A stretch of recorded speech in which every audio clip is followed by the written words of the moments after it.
The House at Pooh Corner by A. Milne. You gave me Christopher Robin, and then you breathed new life in Pooh. Whatever of each has left my pen goes homing back to you. My book is ready and comes to greet the mother it longs to see. It would be my present to you, my sweet, if it weren't your gift to me. Contradiction. An introduction is to introduce people, but Christopher Robin and his friends, who have already been introduced to you, are now going to say goodbye. So this is the opposite. When we asked Pooh what the opposite of an introduction was, he said, "The what of a what?" which didn't help us as much as we had hoped.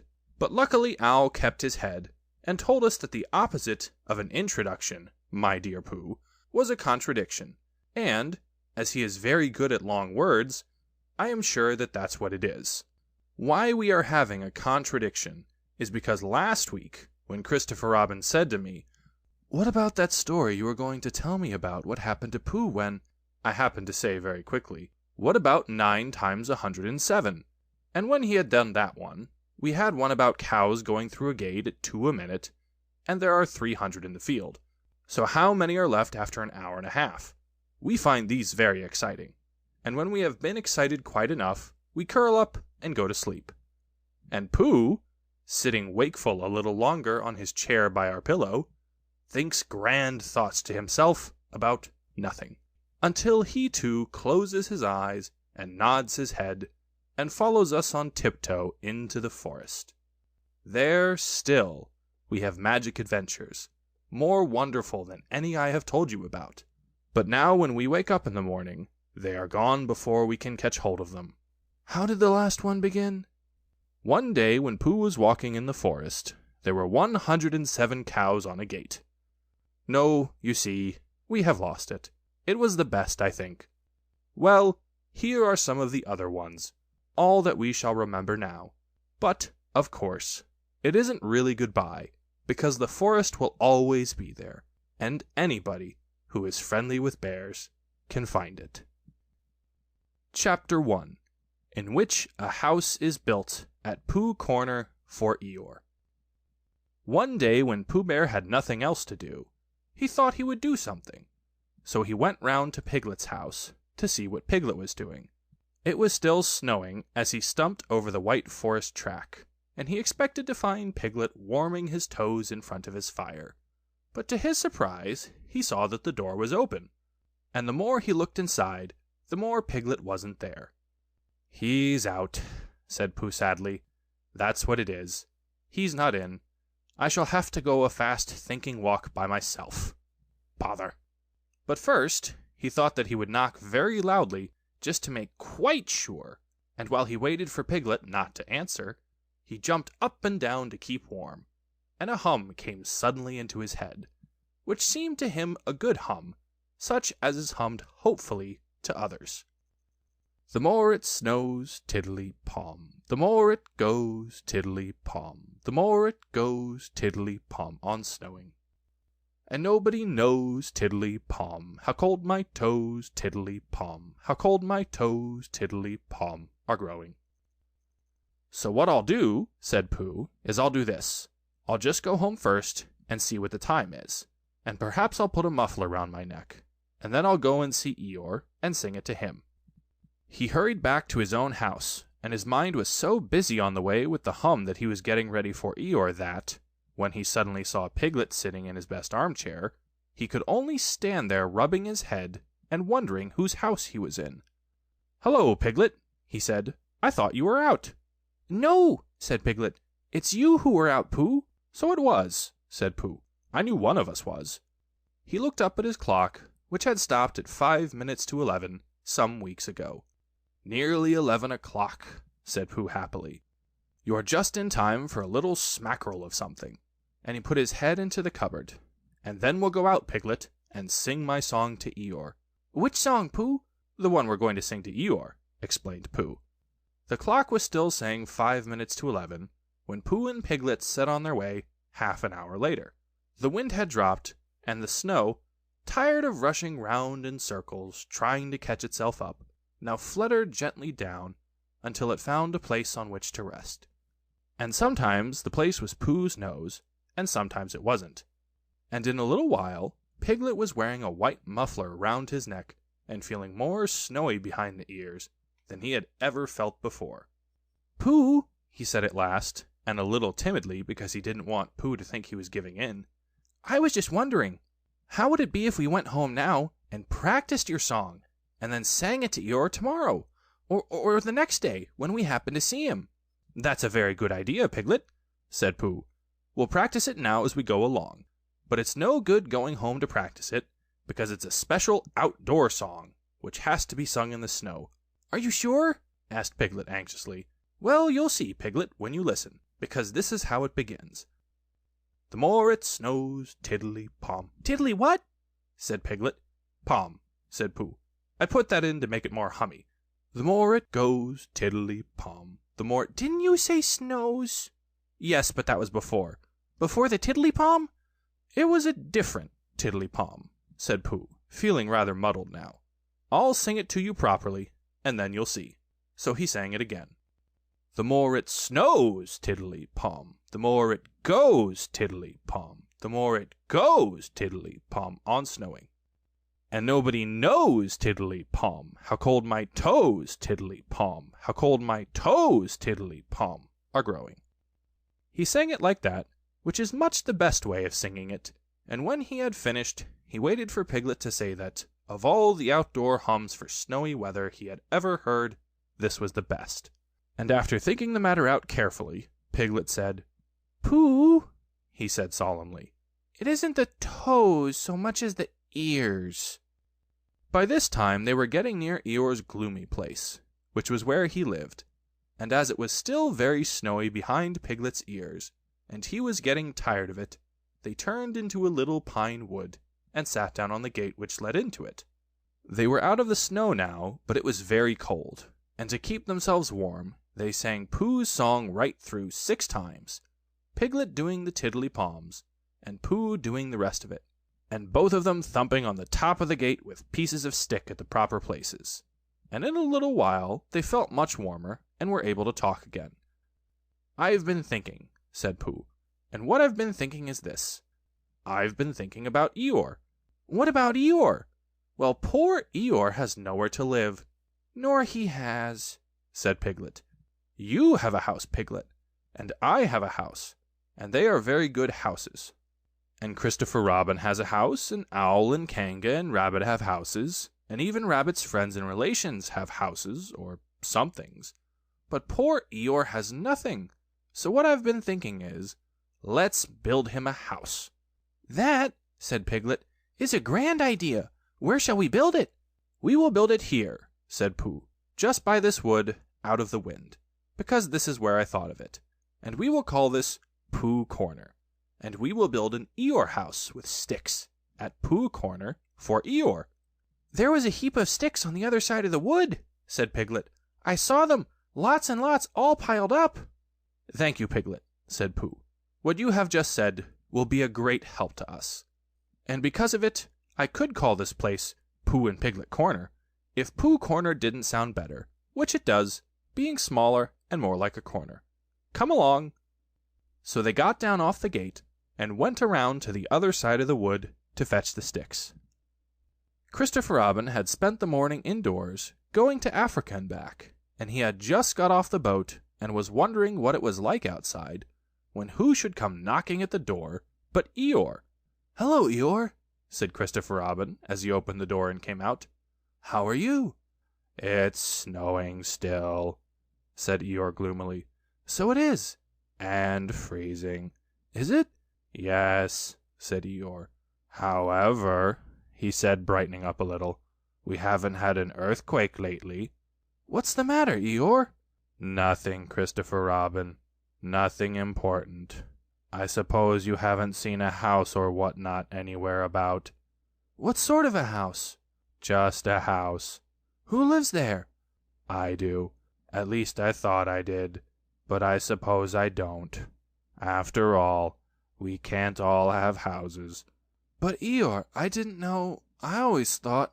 I don't know how it is, Christopher Robin, but what with all this snow and one thing and another, not to mention icicles and such like, it isn't so hot in my field about 3 o'clock in the morning as some people think it is. It isn't close, if you know what I mean. Not so as to be uncomfortable. It isn't stuffy. In fact, Christopher Robin, he went on in a loud whisper, quite between ourselves and don't tell anybody, it's cold. Oh, Eeyore. And I said to myself, the others will be sorry if I'm getting myself all cold. They haven't got brains, any of them. Only gray fluff that's blown into their heads by mistake. And they don't think. But if it goes on snowing for another 6 weeks or so, one of them will begin to say to himself, Eeyore can't be so very much too hot about 3 o'clock in the morning. And then it will get about, and they'll be sorry. Oh, Eeyore, said Christopher Robin, feeling very sorry already. I don't mean you, Christopher Robin.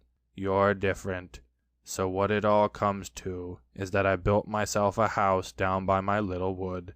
Did you really? How exciting! The really exciting part, said Eeyore in his most melancholy voice, is that when I left it this morning, it was there. And when I came back, it wasn't. Not at all very natural, and it was only Eeyore's house. But still, I just wondered. Christopher Robin didn't stop to wonder. He was already back in his house, putting on his waterproof hat, his waterproof boots, and his waterproof mackintosh as fast as he could. We'll go and look for it at once, he called out to Eeyore.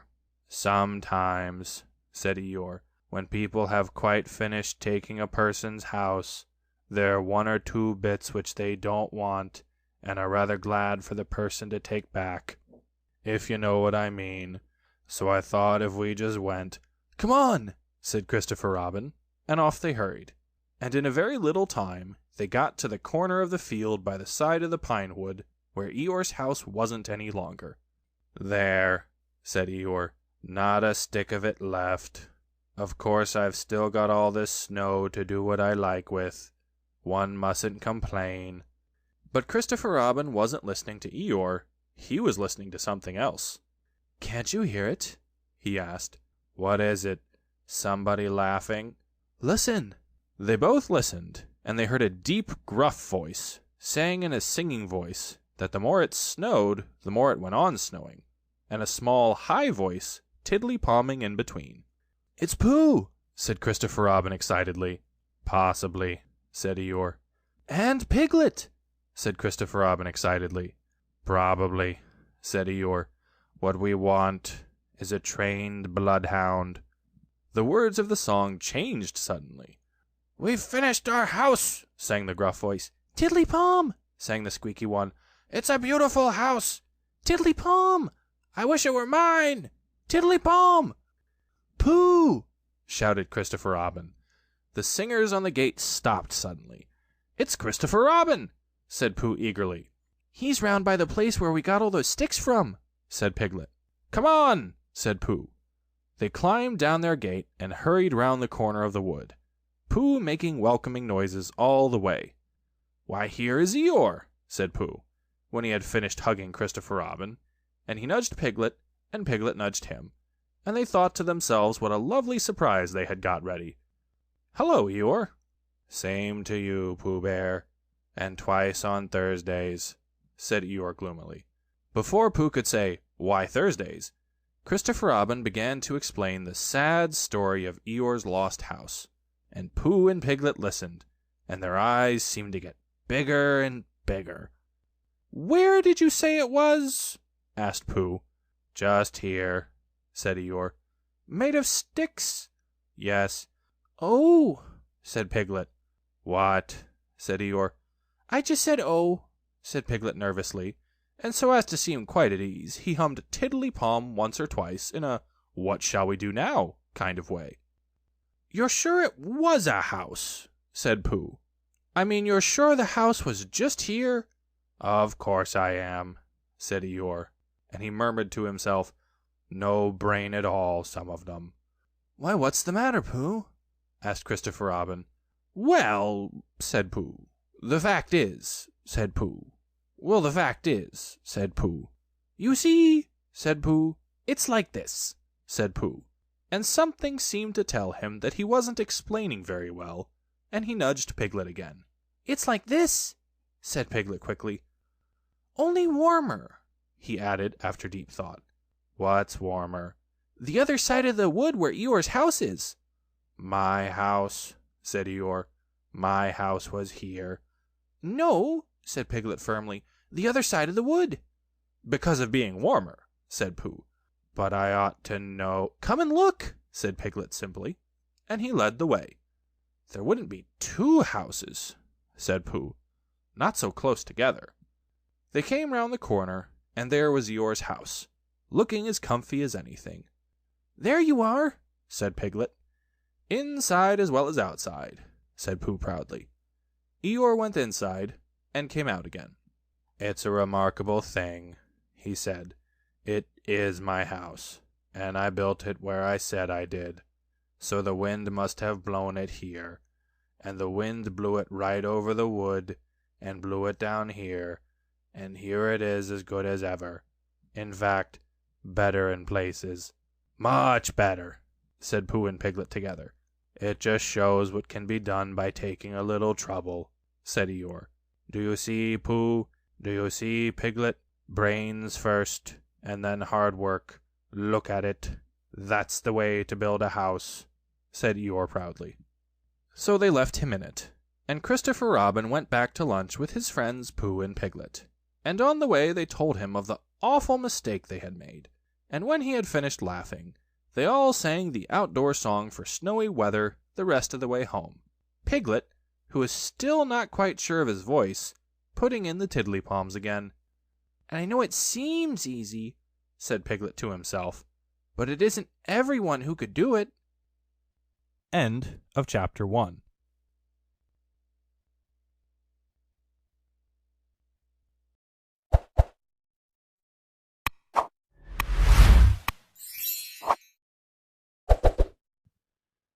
Chapter 2, in which Tigger comes to the forest and has breakfast.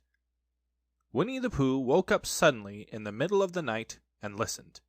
Then he got out of bed and lit his candle and stumped across the room to see if anybody was trying to get into his honey cupboard. And they weren't, so he stumped back again, blew out his candle, and got into bed. Then he heard the noise again. "Is that you, Piglet?" he said. But it wasn't. "Come in, Christopher Robin," he said, but Christopher Robin didn't. "Tell me about it tomorrow, Eeyore," said Pooh sleepily. But the noise went on.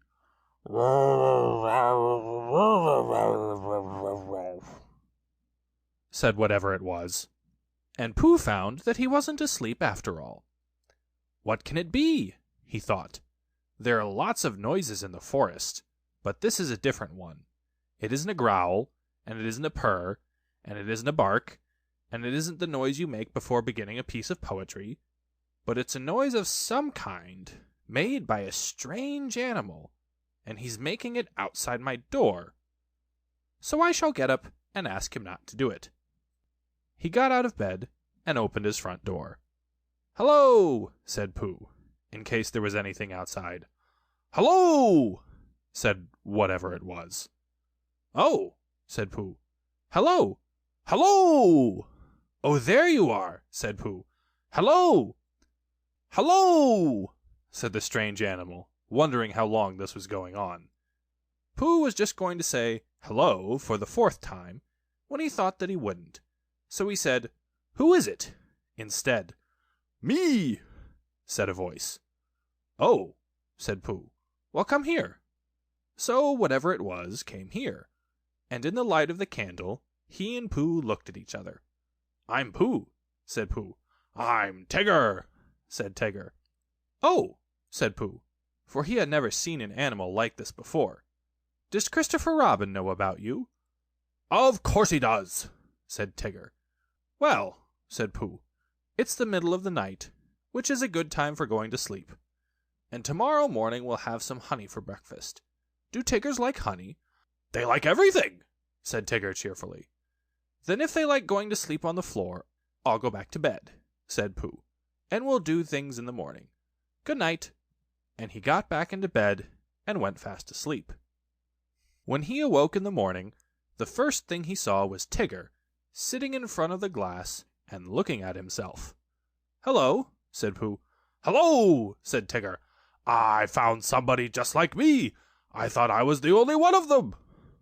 Pooh got out of bed and began to explain what a looking-glass was, but just as he was getting to the interesting part, Tigger said, Excuse me a moment, but there's something climbing up your table. And with one loud he jumped at the end of the tablecloth, pulled it to the ground, wrapped himself up in it 3 times, rolled to the other end of the room, and, after a terrible struggle, got his head into the daylight again, and said cheerfully, Have I won? That's my tablecloth, said Pooh, as he began to unwind Tigger. I wondered what it was, said Tigger. It goes on the table, and you put things on it. Then why did it try to bite me when I wasn't looking? I don't think it did, said Pooh. It tried, said Tigger, but I was too quick for it. Pooh put the cloth back on the table, and he put a large honey pot on the cloth, and they sat down to breakfast. And as soon as they sat down, Tigger took a large mouthful of honey, and he looked up at the ceiling with his head on one side, and made exploring noises with his tongue, and considering noises, and what have we got here noises. And then he said, in a very decided voice, Tiggers don't like honey. Oh, said Pooh, and he tried to make it sound sad and regretful. I thought they liked everything. Everything except honey, said Tigger. Pooh felt rather pleased about this, and said that as soon as he had finished his own breakfast, he would take Tigger round to Piglet's house, and Tigger could try some of Piglet's acorns. Thank you, Pooh, said Tigger, because acorns is really what Tiggers like best. So after breakfast they went round to see Piglet, and Pooh explained as they went that Piglet was a very small animal who didn't like bouncing, and asked Tigger not to be too bouncy just at first. And Tigger, who had been hiding behind trees and jumping out on Pooh's shadow when it wasn't looking, said that Tiggers were only bouncy before breakfast, and that as soon as they had had a few acorns, they became quiet and refined. So by and by they knocked at the door of Piglet's house. Hello, Pooh, said Piglet. Hello, Piglet. This is Tigger. Oh, is it? Said Piglet, and he edged round to the other side of the table. I thought Tiggers were smaller than that. Not the big ones, said Tigger. They like acorns, said Pooh. That's what we've come for, because poor Tigger hasn't had any breakfast yet. Piglet pushed the bowl of acorns towards Tigger and said, Help yourself. And then he got close up to Pooh and felt much braver, and said, So you're Tigger. Well, well, in a careless sort of voice, but Tigger said nothing, because his mouth was full of acorns. After a long munching noise, he said, And when Pooh and Piglet said, What? He said, Goosey, and went outside for a moment. And when he came back in, he said firmly, Tiggers don't like acorns. But you said they liked everything except honey, said Pooh. Everything except honey and acorns, explained Tigger. When he heard this, Pooh said, Oh, I see. And Piglet, who was rather glad that Tiggers didn't like acorns, said, What about thistles? Thistles, said Tigger, is what Tiggers like best. Then let's go along and see Eeyore, said Piglet. So the 3 of them went, and after they had walked and walked and walked, they came to the part of the forest where Eeyore was. Hello, Eeyore, said Pooh. This is Tigger. What is? Said Eeyore. This, explained Pooh and Piglet together, and Tigger smiled his happiest smile and said nothing. Eeyore walked all round Tigger one way, and then turned and walked all round him the other way. What did you say it was? He asked. Tigger. Ah, said Eeyore. He's just come, explained Piglet. Ah, said Eeyore again. He thought for a long time, and then said, When is he going? Pooh explained to Eeyore that Tigger was a great friend of Christopher Robin's, who had come to stay in the forest, and Piglet explained to Tigger that he mustn't mind what Eeyore said, because he was always gloomy. And Eeyore explained to Piglet that, on the contrary, he was feeling particularly cheerful this morning, and Tigger explained to anybody who was listening that he hadn't had any breakfast yet. "I knew there was something," said Pooh. "Tiggers always eat thistles, so that was why we came to see you, Eeyore." "Don't mention it, Pooh." "Oh, Eeyore, I didn't mean that I didn't want to see you." Quite. But your stripy new friend. Naturally, he wants his breakfast. What did you say his name was?" "Tigger." "Then come this way, Tigger." Eeyore led the way to the most thistly-looking patch of thistles that ever was, and waved a hoof at it. "A little patch I was keeping for my birthday," he said. "But, after all, what are birthdays? Here today and gone tomorrow. Help yourself, Tigger." Tigger thanked him, and looked a little anxiously at Pooh. "Are these really thistles?" he whispered. "Yes," said Pooh. "What Tiggers like best?" "That's right," said Pooh. "I see," said Tigger. So he took a large mouthful, and he gave a large crunch. "Ow!" said Tigger. He sat down and put his paw in his mouth. "What's the matter?" asked Pooh. "Hot!" mumbled Tigger. "Your friend," said Eeyore, "appears to have bitten on a bee." Pooh's friend stopped shaking his head to get the prickles out, and explained that Tiggers didn't like thistles. "Then why bend a perfectly good one?" asked Eeyore. "But you said," began Pooh, "you said that Tiggers like everything except honey and acorns." "And thistles," said Tigger, who was now running round in circles with his tongue hanging out. Pooh looked at him sadly. "What are we going to do?" he asked Piglet. Piglet knew the answer to that, and he said at once that they must go and see Christopher Robin. "You'll find him with Kanga," said Eeyore. He came close to Pooh and said in a loud whisper, "Could you ask your friend to do his exercises somewhere else? I shall be having lunch directly, and don't want it bounced on just before I begin. A trifling matter, and fussy of me, but we all have our little ways." Pooh nodded solemnly and called to Tigger. "Come along and we'll go and see Kanga. She's sure to have lots of breakfast for you." Tigger finished his last circle and came up to Pooh and Piglet. "Hot!" he explained with a large and friendly smile. "Come on!" And he rushed off. Pooh and Piglet walked slowly after him, and as they walked, Piglet said nothing, because he couldn't think of anything, and Pooh said nothing, because he was thinking of a poem. And when he had thought of it, he began. "What shall we do about poor little Tigger? He never eats nothing, he'll never get bigger. He doesn't like honey and acorns and thistles, because of the taste and because of the bristles. And all the good things which an animal likes have the wrong sort of swallow or too many spikes." "He's quite big enough anyhow," said Piglet. "He isn't really very big." "Well, he seems so." Pooh was thoughtful when he heard this, and then he murmured to himself, "But whatever his weight in pounds, shillings, and ounces, he always seems bigger because of his bounces." "And that's the whole poem," he said. "Do you like it, Piglet?" "All except the shillings," said Piglet. "I don't think they ought to be there." "They wanted to come in after the pounds," explained Pooh, "so I let them in. It is the best way to write poetry, letting things come." "Oh, I didn't know," said Piglet. Tigger had been bouncing in front of them all this time, turning round every now and then to ask, "Is this the way?" And now at last they came in sight of Kanga's house, and there was Christopher Robin. Tigger rushed up to him. "Oh, there you are, Tigger," said Christopher Robin. "I knew you'd be somewhere." "I've been finding things in the forest," said Tigger importantly. "I found a Pooh and a Piglet and an Eeyore, but I can't find any breakfast." Pooh and Piglet came up and hugged Christopher Robin and explained what had been happening. "Don't you know what Tigger's like?" asked Pooh. "I expect if I thought very hard I should," said Christopher Robin. "But I thought Tigger knew." "I do," said Tigger. "Everything there is in the world except honey and acorns and... what were those hot things called?" "Thistles." "Yes, and those." "Oh, well then, Kanga can give you some breakfast." So they went into Kanga's house, and when Roo had said, "Hello, Pooh," and "Hello, Piglet," once, and "Hello, Tigger!"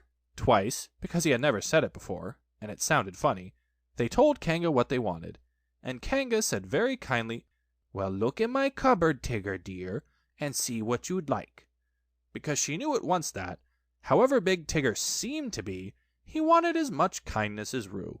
"Shall I look too?" said Pooh, who was beginning to feel a little 11 o'clock-ish, and he found a small tin of condensed milk, and something seemed to tell him that Tigger's didn't like this, so he took it into a corner by itself, and went with it to see that nobody interrupted it. But the more Tigger put his nose into this and his paw into that, the more things he found which Tigger's didn't like. And when he had found everything in the cupboard and couldn't eat any of it, he said to Kanga, "What happens now?" But Kanga and Christopher Robin and Piglet were all standing round Roo, watching him have his extract of malt, and Roo was saying, "Must I?" And Kanga was saying, "Now, Roo dear, you remember what you promised." "What is it?" whispered Tigger to Piglet. "His strengthening medicine," said Piglet. "He hates it." So Tigger came closer, and he leant over the back of Roo's chair, and suddenly he put out his tongue and took one large gullalop, and with a sudden jump of surprise, Kanga said, "Oh!" and then clutched at the spoon again just as it was disappearing, and pulled it safely back out of Tigger's mouth. But the extract of malt had gone. "Tigger dear," said Kanga. "He's taking my medicine! He's taking my medicine! He's taking my medicine!" sang Roo happily, thinking it was a tremendous joke. Then Tigger looked up at the ceiling and closed his eyes, and his tongue went round and round his chops, in case he had left any outside, and a peaceful smile came over his face as he said, "So, that's what Tigger's like." Which explains why he always lived at Kanga's house afterwards, and had extract of malt for breakfast, dinner, and tea. And sometimes, when Kanga thought he wanted strengthening, he had a spoonful or two of Roo's breakfast after meals as medicine. "But I think," said Piglet to Pooh, "that he's been strengthened quite enough." End of Chapter 2.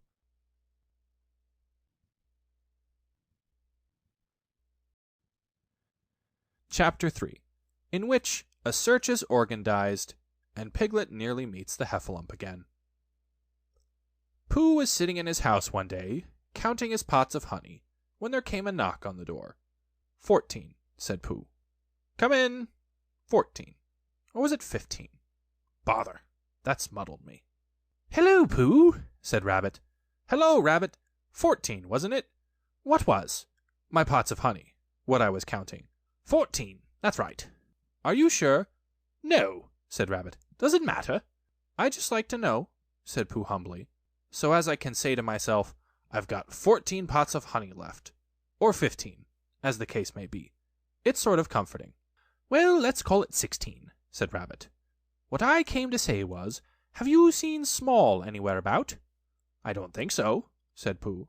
And then after thinking a little more, he said, "Who is Small?" "One of my friends and relations," said Rabbit carelessly. This didn't help Pooh much, because Rabbit had so many friends and relations, and of such different sorts and sizes, that he didn't know whether he ought to be looking for Small at the top of an oak tree, or in the petal of a buttercup. "I haven't seen anybody today," said Pooh. "Not so as to say, 'Hello, Small,' to.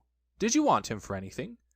"I don't want him," said Rabbit, "but it's always useful to know where a friend and relation is, whether you want him or whether you don't." "Oh, I see," said Pooh. "Is he lost?" "Well," said Rabbit, "nobody has seen him for a long time, so I suppose he is. Anyhow," he went on importantly, "I promised Christopher Robin I'd organize a search for him, so come on." Pooh said goodbye affectionately to his 14 pots of honey, and hoped they were 15, and he and Rabbit went out into the forest. "Now," said Rabbit, "this is a search, and I've organized it." "Done what to it?" said Pooh. "Organized it, which means, well, it's what you do to a search when you don't all look in the same place at once.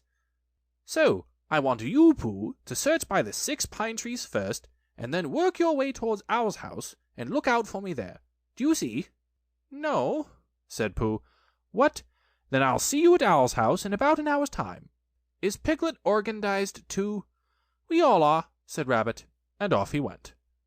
As soon as Rabbit was out of sight, Pooh remembered that he had forgotten to ask who Small was, and whether he was the sort of friend and relation who settled on one's nose, or the sort who got trodden on by mistake. And as it was too late now, he thought he would begin the hunt by looking for Piglet and asking him what they were looking for, before he looked for it. "And it's no good looking at the 6 pine trees for Piglet," said Pooh to himself, "because he's been organdized in a special place of his own. So I shall have to look for the special place first. I wonder where it is." And he wrote it down in his head like this: Order of looking for things. 1. Special place, to find Piglet. 2. Piglet, to find who Small is. 3. Small, to find Small. 4. Rabbit, to tell him I found Small. 5. Small again, to tell him I found Rabbit. "Which makes it look like a bothering sort of day," thought Pooh as he stumped along. The next moment the day became very bothering indeed, because Pooh was so busy not looking where he was going that he stepped on a piece of the forest which had been left out by mistake, and he only just had time to think to himself, "I'm flying! What Owl does. I wonder how you stop—" when he stopped. Bump! "Ow!" squeaked something. "That's funny," thought Pooh. "I said ow without really oohing." "Help!" said a small, high voice. "That's me again," thought Pooh. "I've had an accident and fallen down a well, and my voice has gone all squeaky and works before I'm ready for it, because I've done something to myself. Bother." "Help, help!" "There you are. I say things when I'm not trying, so it must be a very bad accident." And when he thought that perhaps when he did try to say things he wouldn't be able to, so as to make sure, he said loudly, "A very bad accident to Pooh Bear." "Pooh!" squeaked the voice. "It's Piglet!" cried Pooh eagerly. "Where are you?" "Underneath," said Piglet in an underneath sort of way. "Underneath what?" "You!" squeaked Piglet. "Get up!" "Oh!" said Pooh, and scrambled up as quickly as he could. "You fell on me," said Piglet, feeling himself all over. "I didn't mean to," said Pooh sorrowfully. "I didn't mean to be underneath," said Piglet sadly. "But I'm all right now, Pooh, and I am so glad it was you." "What's happened?" said Pooh. "Where are we?" "I think we're in a sort of pit. I was walking along, looking for somebody, and then suddenly I wasn't any more, and just when I got up to see where I was, something fell on me, and it was you." "So it was," said Pooh.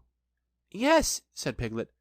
"Pooh," he went on nervously, and came a little closer, "do you think we're in a trap?"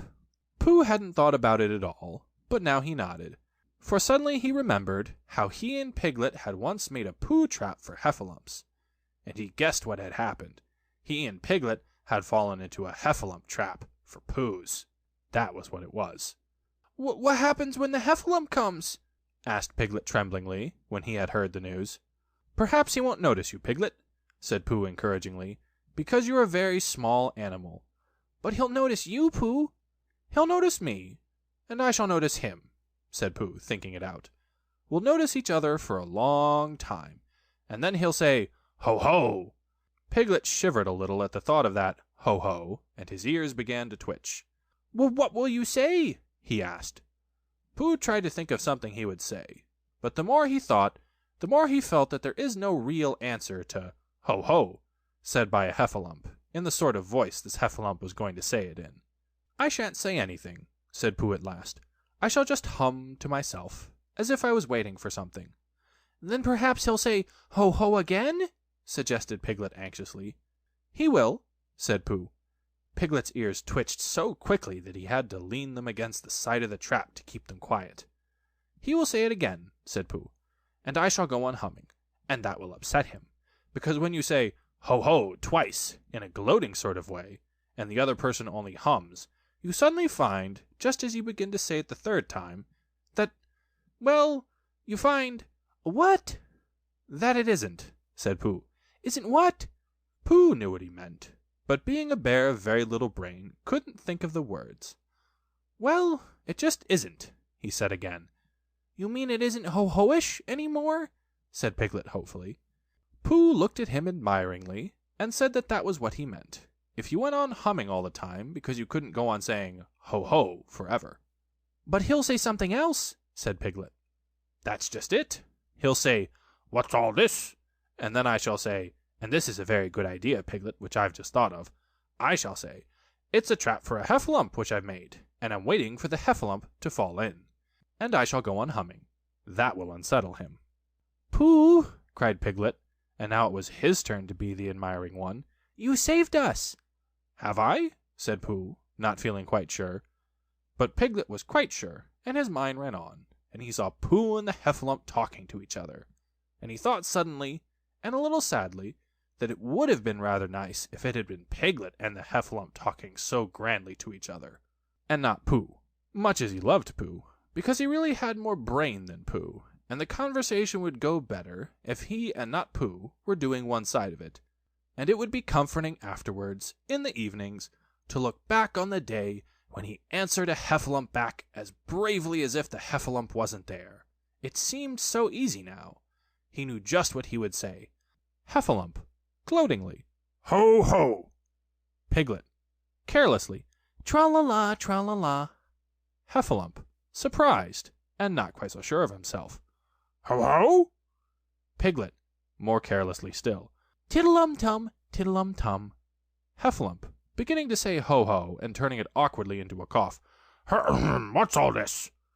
Piglet, surprised, "Hello! This is a trap I've made, and I'm waiting for a heffalump to fall into it." Heffalump, greatly disappointed, "Oh!" After a long silence, "Are you sure?" Piglet, "Yes." Heffalump, "Oh!" Nervously, I thought it was a trap I'd made to catch piglets." Piglet, surprised, "Oh, no." Heffalump, "Oh!" Apologetically, I must have got it wrong then." Piglet, "I'm afraid so." Politely, "I'm sorry." He goes on humming. Heffalump, Well, I suppose I'd better be getting back." Piglet, looking up carelessly, "Must you? Well, if you see Christopher Robin anywhere, you might tell him I want him." Heffalump, eager to please, "Certainly, certainly." He hurries off. Pooh, who wasn't going to be there, but we find we can't do without him. "Oh, Piglet, how brave and clever you are." Piglet, modestly, "Not at all, Pooh." And then, when Christopher Robin comes, Pooh can tell him all about it. While Piglet was dreaming this happy dream, and Pooh was wondering again whether it was 14 or 15, the search for Small was still going on all over the forest. Small's real name was Very Small Beetle, but he was called Small for short, when he wasn't spoken to at all, which hardly ever happened, except when somebody said, "Really Small." He had been staying with Christopher Robin for a few seconds, and he started round a gorse bush for exercise, but instead of coming back the other way, as expected, he hadn't, so nobody knew where he was. "I expect he's just gone home," said Christopher Robin to Rabbit. "Did he say, 'Goodbye and thank you for a nice time'?" said Rabbit. "He's only just said, 'How do you do?'" said Christopher Robin. "Ha!" said Rabbit. After thinking a little, he went on, "Has he written a letter saying how much he enjoyed himself and how sorry he was he had to go so suddenly?" Christopher Robin didn't think he had. "Ha!" said Rabbit again, and looked very important. "This is serious. He is lost. We must begin the search at once." Christopher Robin, who was thinking of something else, said, "Where's Pooh?" But Rabbit had gone. So he went into his house and drew a picture of Pooh going a long walk at about 7 o'clock in the morning, and then he climbed to the top of his tree and climbed down again. And then he wondered what Pooh was doing, and went across the forest to see. It was not long before he came to the gravel pit, and he looked down, and there were Pooh and Piglet, with their backs to him, dreaming happily. "Ho, ho!" said Christopher Robin loudly and suddenly. Piglet jumped 6 inches in the air with surprise and anxiety. But Pooh went on dreaming. "It's the heffalump," thought Piglet nervously. "Now then," he hummed in his throat a little so that none of the words should stick, and then in the most delightfully easy way he said, "Tra-la-la, tra-la-la," as if he had just thought of it. But he didn't look round, because if you look round and see a very fierce heffalump looking down at you, sometimes you forget what you were going to say. "Rum-tum-tum-tiddle-um," said Christopher Robin in a voice like Pooh's, because Pooh had once invented a song which went, "Tra-la-la, tra-la-la, tra-la-la, tra-la-la, rum-tum-tum-tiddle-um." So whenever Christopher Robin sings it, he always sings it in a Pooh voice, which seems to suit it better. "He said the wrong thing," thought Piglet anxiously. "He ought to have said, 'Ho, ho,' again. Perhaps I had better say it for him." And as fiercely as he could, Piglet said, "Ho, ho!" "How did you get there, Piglet?" said Christopher Robin in his ordinary voice. "This is terrible," thought Piglet. "First he talks in Pooh's voice, and then he talks in Christopher Robin's voice, and he's doing it so as to unsettle me."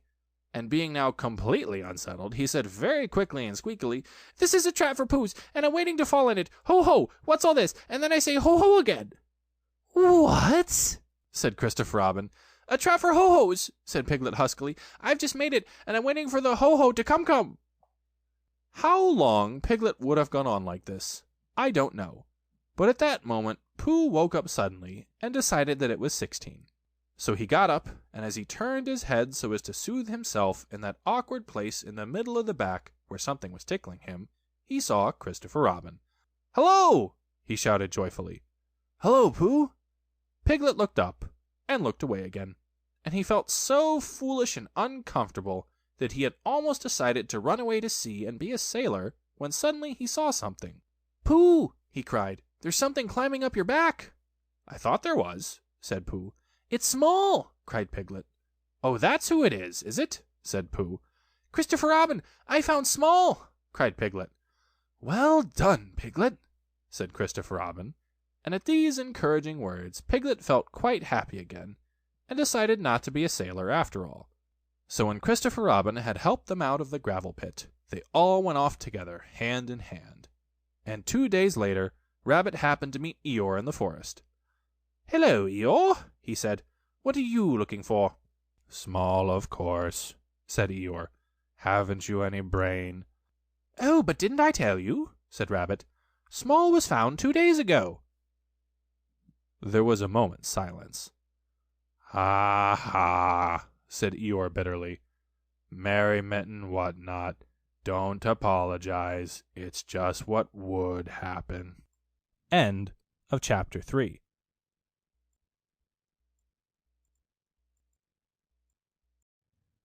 Chapter 4, in which it is shown that Tiggers don't climb trees. One day when Pooh was thinking, he thought he would go and see Eeyore because he hadn't seen him since yesterday.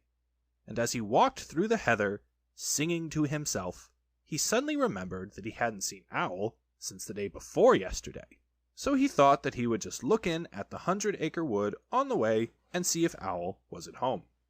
Well, he went on singing until he came to the part of the stream where the stepping stones were. And when he, in the middle of the 3rd stone, began to wonder how Kanga and Roo and Tigger were getting on, because they all lived together in a different part of the forest, and he thought, I haven't seen Roo for a long time, and if I don't see him today, it will be a still longer time. So he sat down on the stone in the middle of the stream and sang another verse of his song, while he wondered what to do. The other verse of the song was like this. I could spend a happy morning seeing Roo. I could spend a happy morning being Pooh. For it doesn't seem to matter if I don't get any fatter, and I don't get any fatter what I do. The sun, which had been delightfully warm, and the stone, which had been sitting in it for a long time, was so warm, too, that Pooh had almost decided to go on being Pooh in the middle of the stream for the rest of the morning when he remembered Rabbit. Rabbit, said Pooh to himself. I like talking to Rabbit. He talks about sensible things. He doesn't use long, difficult words like Owl. He uses short, easy words like, what about lunch? And help yourself, Pooh.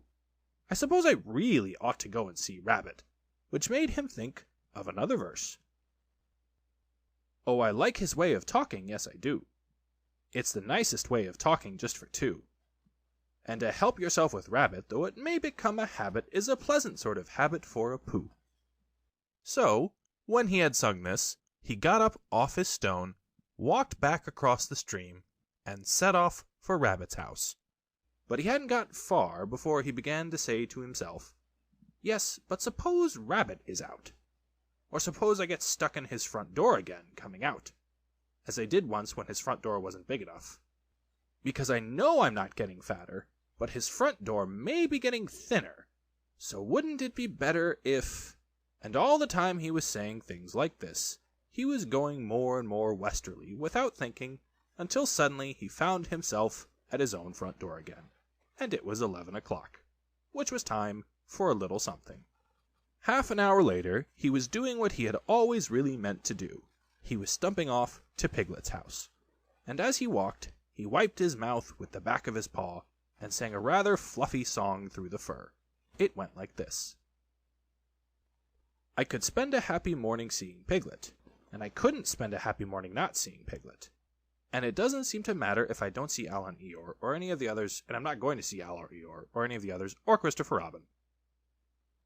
Written down like this, it doesn't seem a very good song, but coming through pale fawn fluff, at about 11:30 on a very sunny morning, it seemed to Pooh to be one of the best songs he had ever sung, so he went on singing it. Piglet was busy digging a small hole in the ground outside his house. "Hello, Piglet," said Pooh. "Hello, Pooh," said Piglet, giving a jump of surprise. "I knew it was you." "So did I," said Pooh. "What are you doing?" "I'm planting a haycorn, Pooh, so that it can grow up into an oak tree and have lots of haycorns just outside the front door, instead of having to walk miles and miles. Do you see, Pooh?" "Supposing it doesn't," said Pooh. "It will, because Christopher Robin says it will, so that's why I'm planting it." "Well," said Pooh, "if I plant a honeycomb outside my house, then it will grow up into a beehive." Piglet wasn't quite sure about this. "Or a piece of a honeycomb," said Pooh, "so as not to waste too much. Only then I might only get a piece of a beehive, and it might be the wrong piece, where the bees were buzzing and not honeying. Bother." Piglet agreed that would be rather bothering. "Besides, Pooh, it's a very difficult thing, planting, unless you know how to do it," he said, and he put the acorn in the hole he had made, covered it up with earth, and jumped on it. "I do know," said Pooh, "because Christopher Robin gave me a nasturtium seed, and I planted it, and I'm going to have nasturtiums all over the front door." "I thought they were called nasturtiums," said Piglet timidly, as he went on jumping. "No," said Pooh, "not these. These are called nasturtiums." When Piglet had finished jumping, he wiped his paws on his front and said, "What shall we do now?" And Pooh said, "Let's go and see Kanga and Roo and Tigger." And Piglet said, Yes, let's," because he was still a little anxious about Tigger, who was a very bouncy animal, with a way of saying, "How do you do?" which always left your ears full of sand, even after Kanga had said, "Gently, Tigger, dear," and had helped you up again. So they set off for Kanga's house. Now it happened that Kanga had felt rather motherly that morning, and wanting to count things, like Roo's vests, and how many pieces of soap there were left, and the 2 clean spots in Tigger's feeder. So she had sent them out with a pack of watercress sandwiches for Roo, and a packet of extract of malt sandwiches for Tigger, to have a nice long morning in the forest, not getting into mischief. And off they had gone. And as they went, Tigger told Roo, who wanted to know, all about the things that Tiggers can do. "Can they fly?" asked Roo. "Yes," said Tigger. "They're very good flyers, Tiggers are. Stornry good flyers." "Ooh," said Roo. "Can they fly as well as Owl?" "Yes," said Tigger. "Only they don't want to." "Why don't they want to?" "Well, they just don't like it, somehow." Roo couldn't understand this, because he thought it would be lovely to be able to fly. But Tigger said it was difficult to explain to anybody who wasn't a Tigger himself. "Well," said Roo, "can they jump as far as Kangas?" "Yes," said Tigger, "when they want to." "I love jumping," said Roo. "Let's see who can jump farthest, you or me." "I can," said Tigger. "But we mustn't stop now, or we shall be late." "Late for what?" "For whatever we want to be in time for," said Tigger, hurrying on. In a little while they came to the 6 pine trees. "I can swim," said Roo. "I fell into the river, and I swimmed. Can Tigger swim?" "Of course they can. Tiggers can do everything." "Can they climb trees better than Pooh?" asked Roo, stopping under the tallest pine tree and looking up at it. "Climbing trees is what they do best," said Tigger. "Much better than Pooh's." "Could they climb this one?" "They're always climbing trees like that," said Tigger. "Up and down all day." "Ooh, Tigger, are they really?" "I'll show you," said Tigger bravely, "and you can sit on my back and watch me." For of all the things which he had said Tiggers could do, the only one he felt really certain about suddenly was climbing trees. "Ooh, Tigger! Ooh, Tigger! Ooh, Tigger!" squeaked Roo excitedly. So he sat on Tigger's back, and up they went. And for the first 10 feet, Tigger said happily to himself, "Up we go!" And for the next 10 feet he said, "I always said Tiggers could climb trees." And for the next 10 feet he said, "Not that it's easy, mind you." And for the next 10 feet he said, "Of course there's the coming down, too, backwards." And then he said, "Which will be difficult, unless one fell, when it would be easy." And at the word easy, the branch he was standing on broke suddenly, and he just managed to clutch at the one above him as he felt himself going, and then slowly he got his chin over it, and then one back paw, and then the other, until at last he was sitting on it, breathing very quickly and wishing that he had gone in for swimming instead. Roo climbed off and sat down next to him. "Ooh, Tigger!" he said excitedly. "Are we at the top?" "No," said Tigger. "Are we going to the top?" "No," said Tigger. "Oh," said Roo rather sadly, and then he went on hopefully. "That was a lovely bit just now, when you pretended we were going to fall bump to the bottom, and we didn't. Will you do that bit again?" "No," said Tigger. Roo was silent for a little while, and then he said, "Shall we eat our sandwiches, Tigger?" And Tigger said, "Yes, where are they?" And Roo said, "At the bottom of the tree." And Tigger said, "I don't think we'd better eat them just yet." So they didn't. By and by, Pooh and Piglet came along. Pooh was telling Piglet in a singing voice that it didn't seem to matter if he didn't get any fatter, and he didn't think he was getting any fatter what he did, and Piglet was wondering how long it would be before his haycorn came up. "Look, Pooh," said Piglet suddenly. "There's something in one of the pine trees." "So there is," said Pooh, looking up wonderingly. "There's an animal." Piglet took Pooh's arm, in case Pooh was frightened. "Is it one of the fiercer animals?" he said, looking the other way. Pooh nodded. "It's a jaguar," he said. "What do jaguars do?" asked Piglet, hoping that they wouldn't. "They hide in the branches of trees, and drop on you as you go underneath," said Pooh. "Christopher Robin told me." "Perhaps we hadn't go underneath, Pooh, in case he dropped and hurt himself." "They don't hurt themselves," said Pooh. "They're such very good droppers." Piglet still felt that to be underneath a very good dropper would be a mistake, and he was just going to hurry back for something which he had forgotten, when the jaguar called out to them. "Help, help!" it called. "That's what jaguars always do," said Pooh, much interested. "They call, 'Help, help,' and then when you look up, they drop on you." "I'm looking down!" cried Piglet loudly, so as the jaguar shouldn't do the wrong thing by accident. Something very excited next to the jaguar heard him and squeaked, "Pooh and Piglet! Pooh and Piglet!" All of a sudden Piglet felt that it was a much nicer day than he had thought it was. All warm and sunny. "Pooh!" he cried. "I believe it's Tigger and Roo." "So it is," said Pooh. "I thought it was a jaguar and another jaguar." "Hello, Roo!" called Piglet. "What are you doing?" "We can't get down! We can't get down!" cried Roo. "Isn't it fun? Pooh, isn't it fun? Tigger and I are living in a tree, like Owl, and we're going to stay here forever and ever. I can see Piglet's house. Piglet, I can see our house from here. Aren't we high? Is Owl's house as high up as this?" "How did you get up there, Roo?" asked Piglet. "On Tigger's back, and Tiggers can't climb downwards because their tails get in the way, only upwards, and Tigger forgot about that when he started, and he's only just remembered, so we've got to stay here forever and ever, unless we go higher. What did you say, Tigger? Oh, Tigger says if we go higher, we shan't be able to see Piglet's house so well, so we're going to stay here." "Piglet," said Pooh solemnly, when he had heard all this, "what shall we do?" And he began to eat Tigger's sandwiches. "Are they stuck?" asked Piglet anxiously. Pooh nodded. "Couldn't you climb up to them?"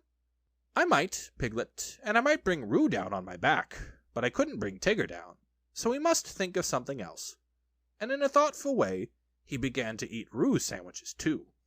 Whether he had thought of anything before he had finished the last sandwich, I don't know, but he had just got to the last but one when there was a crackling in the bracken, and Christopher Robin and Eeyore came strolling along together.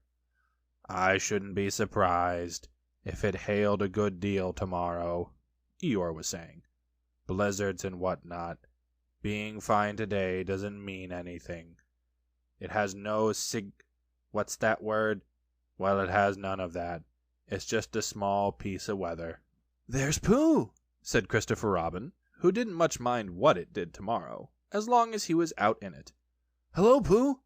It's Christopher Robin, said Piglet. He'll know what to do. They hurried up to him. Oh, Christopher Robin, began Pooh. And Eeyore, said Eeyore. Tigger and Roo are right up the 6 pine trees, and they can't get down, and I was just saying, put in Piglet, that if only Christopher Robin and Eeyore, if only you were here, then we could think of something to do. Christopher Robin looked up at Tigger and Roo and tried to think of something. I thought, said Piglet earnestly, that if Eeyore stood at the bottom of the tree, and if Pooh stood on Eeyore's back, and if I stood on Pooh's shoulders, and if Eeyore's back snapped suddenly, then we could all laugh. Ha ha, amusing in a quiet way, said Eeyore, but not really helpful. Well, said Piglet meekly, I thought... Would it break your back, Eeyore? Asked Pooh, very much surprised. That's what would be so interesting, Pooh, not being quite sure till afterwards. Pooh said, Oh! And they all began to think again. I've got an idea, cried Christopher Robin suddenly. Listen to this, Piglet, said Eeyore, and then you'll know what we're trying to do. I'll take off my tunic, and we'll each hold a corner, and then Roo and Tigger can jump into it, and it will be all soft and bouncy for them, and they won't hurt themselves. Getting Tigger down, said Eeyore, and not hurting anybody. Keep those 2 ideas in your head, Piglet, and you'll be all right. But Piglet wasn't listening. He was so agog at the thought of seeing Christopher Robin's blue braces again. He had only seen them once before, when he was much younger, and being a little overexcited by them, he had had to go to bed half an hour earlier than usual, and he had always wondered since if they were really as blue and as bracing as he had thought them. So when Christopher Robin took his tunic off, and they were, he felt quite friendly to Eeyore again, and held the corner of the tunic next to him, and smiled happily at him. And Eeyore whispered back, I'm not saying there won't be an accident now, mind you. They're funny things, accidents. You never have them till you're having them. When Roo understood what he had to do, he was wildly excited, and cried out, Tigger, Tigger, we're going to jump! Look at me jumping, Tigger! Like flying! My jumping will be! Can Tiggers do it? And he squeaked out, I'm coming, Christopher Robin! And he jumped, straight into the middle of the tunic. And he was going so fast that he bounced up again almost as high as where he was before, and went on bouncing and saying, Ooh! for quite a long time. And at last he stopped and said, Ooh, lovely! And they put him on the ground. Come on, Tigger, he called out. It's easy! But Tigger was holding on to the branch and saying to himself, It's all very well for jumping animals like kangas, but it's quite different for swimming animals like Tiggers. And he thought of himself floating on his back down a river, or striking out from one island to another, and he felt that that was really the life for a Tigger. Come along, called Christopher Robin. You'll be all right. Just wait a moment, said Tigger nervously. Small piece of bark in my eye. And he moved slowly along his branch. Come on, it's easy, squeaked Roo, and suddenly Tigger found how easy it was. Ow! He shouted as the tree flew past him. Look out!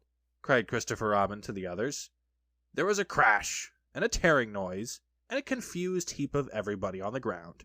Christopher Robin and Pooh and Piglet picked themselves up first, and then they picked up Tigger, and underneath everybody else was Eeyore. Oh, Eeyore, cried Christopher Robin, are you hurt? And he felt him rather anxiously, and dusted him, and helped him to stand up again. Eeyore said nothing for a long time, and then he said, Is Tigger there? Tigger was there, feeling bouncy again already. Yes, said Christopher Robin, Tigger's here. Well, just thank him for me, said Eeyore. End of chapter 4.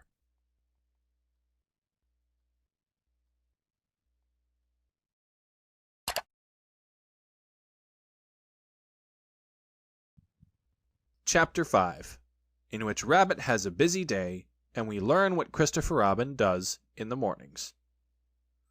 It was going to be one of Rabbit's busy days, As soon as he woke up, he felt important, as if everything depended upon him. It was just the day for organizing something, or for writing a notice signed Rabbit, or for seeing what everybody else thought about it. It was a perfect morning for hurrying round to Pooh and saying, "Very well then, I'll tell Piglet," and then going to Piglet and saying, "Pooh thinks, but perhaps I'd better see Owl first." It was a sort of captainish sort of day, when everybody said, "Yes, Rabbit," and "No, Rabbit," and waited until he had told them. He came out of his house and sniffed the warm spring morning as he wondered what he would do.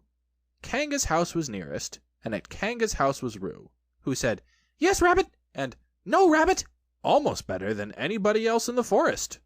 But there was another animal there nowadays, the strange and bouncy Tigger, and he was the sort of Tigger who was always in front when you were showing him the way anywhere, and was generally out of sight when at last you came to the place and said proudly, "Here we are." "No, not Kanga's," said Rabbit thoughtfully to himself, as he curled his whiskers in the sun, and, to make quite sure that he wasn't going there, he turned to the left and trotted off in the other direction, which was the way to Christopher Robin's house. "After all," said Rabbit to himself, "Christopher Robin depends on me. He's fond of Pooh and Piglet and Eeyore, and so am I, but they haven't any brain, not to notice, and he respects Owl, because you can't help respecting anybody who can spell Tuesday, even if he doesn't spell it right. But spelling isn't everything. There are days when spelling Tuesday simply doesn't count. And Kanga is too busy looking after Roo, and Roo is too young, and Tigger is too bouncy, to be any help. So there's really nobody but me when you come to look at it.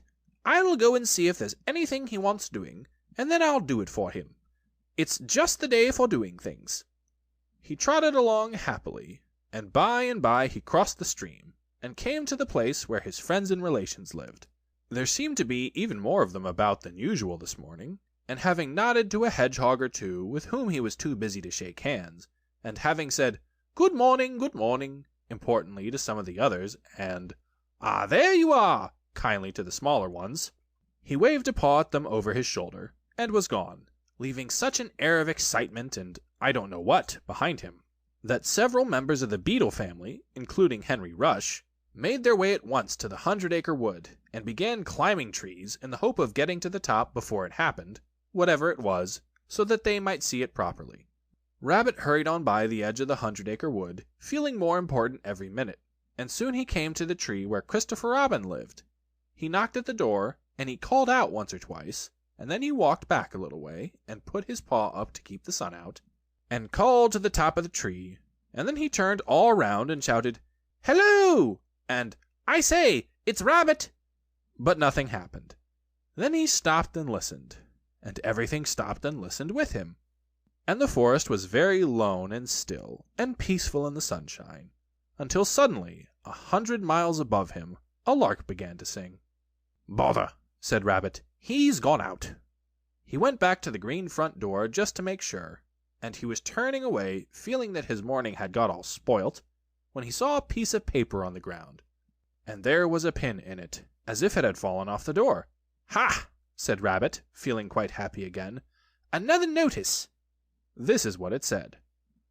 "Gone out. Baxon. Bissy. Baxon. C.R." "Ha!" said Rabbit again. "I must tell the others."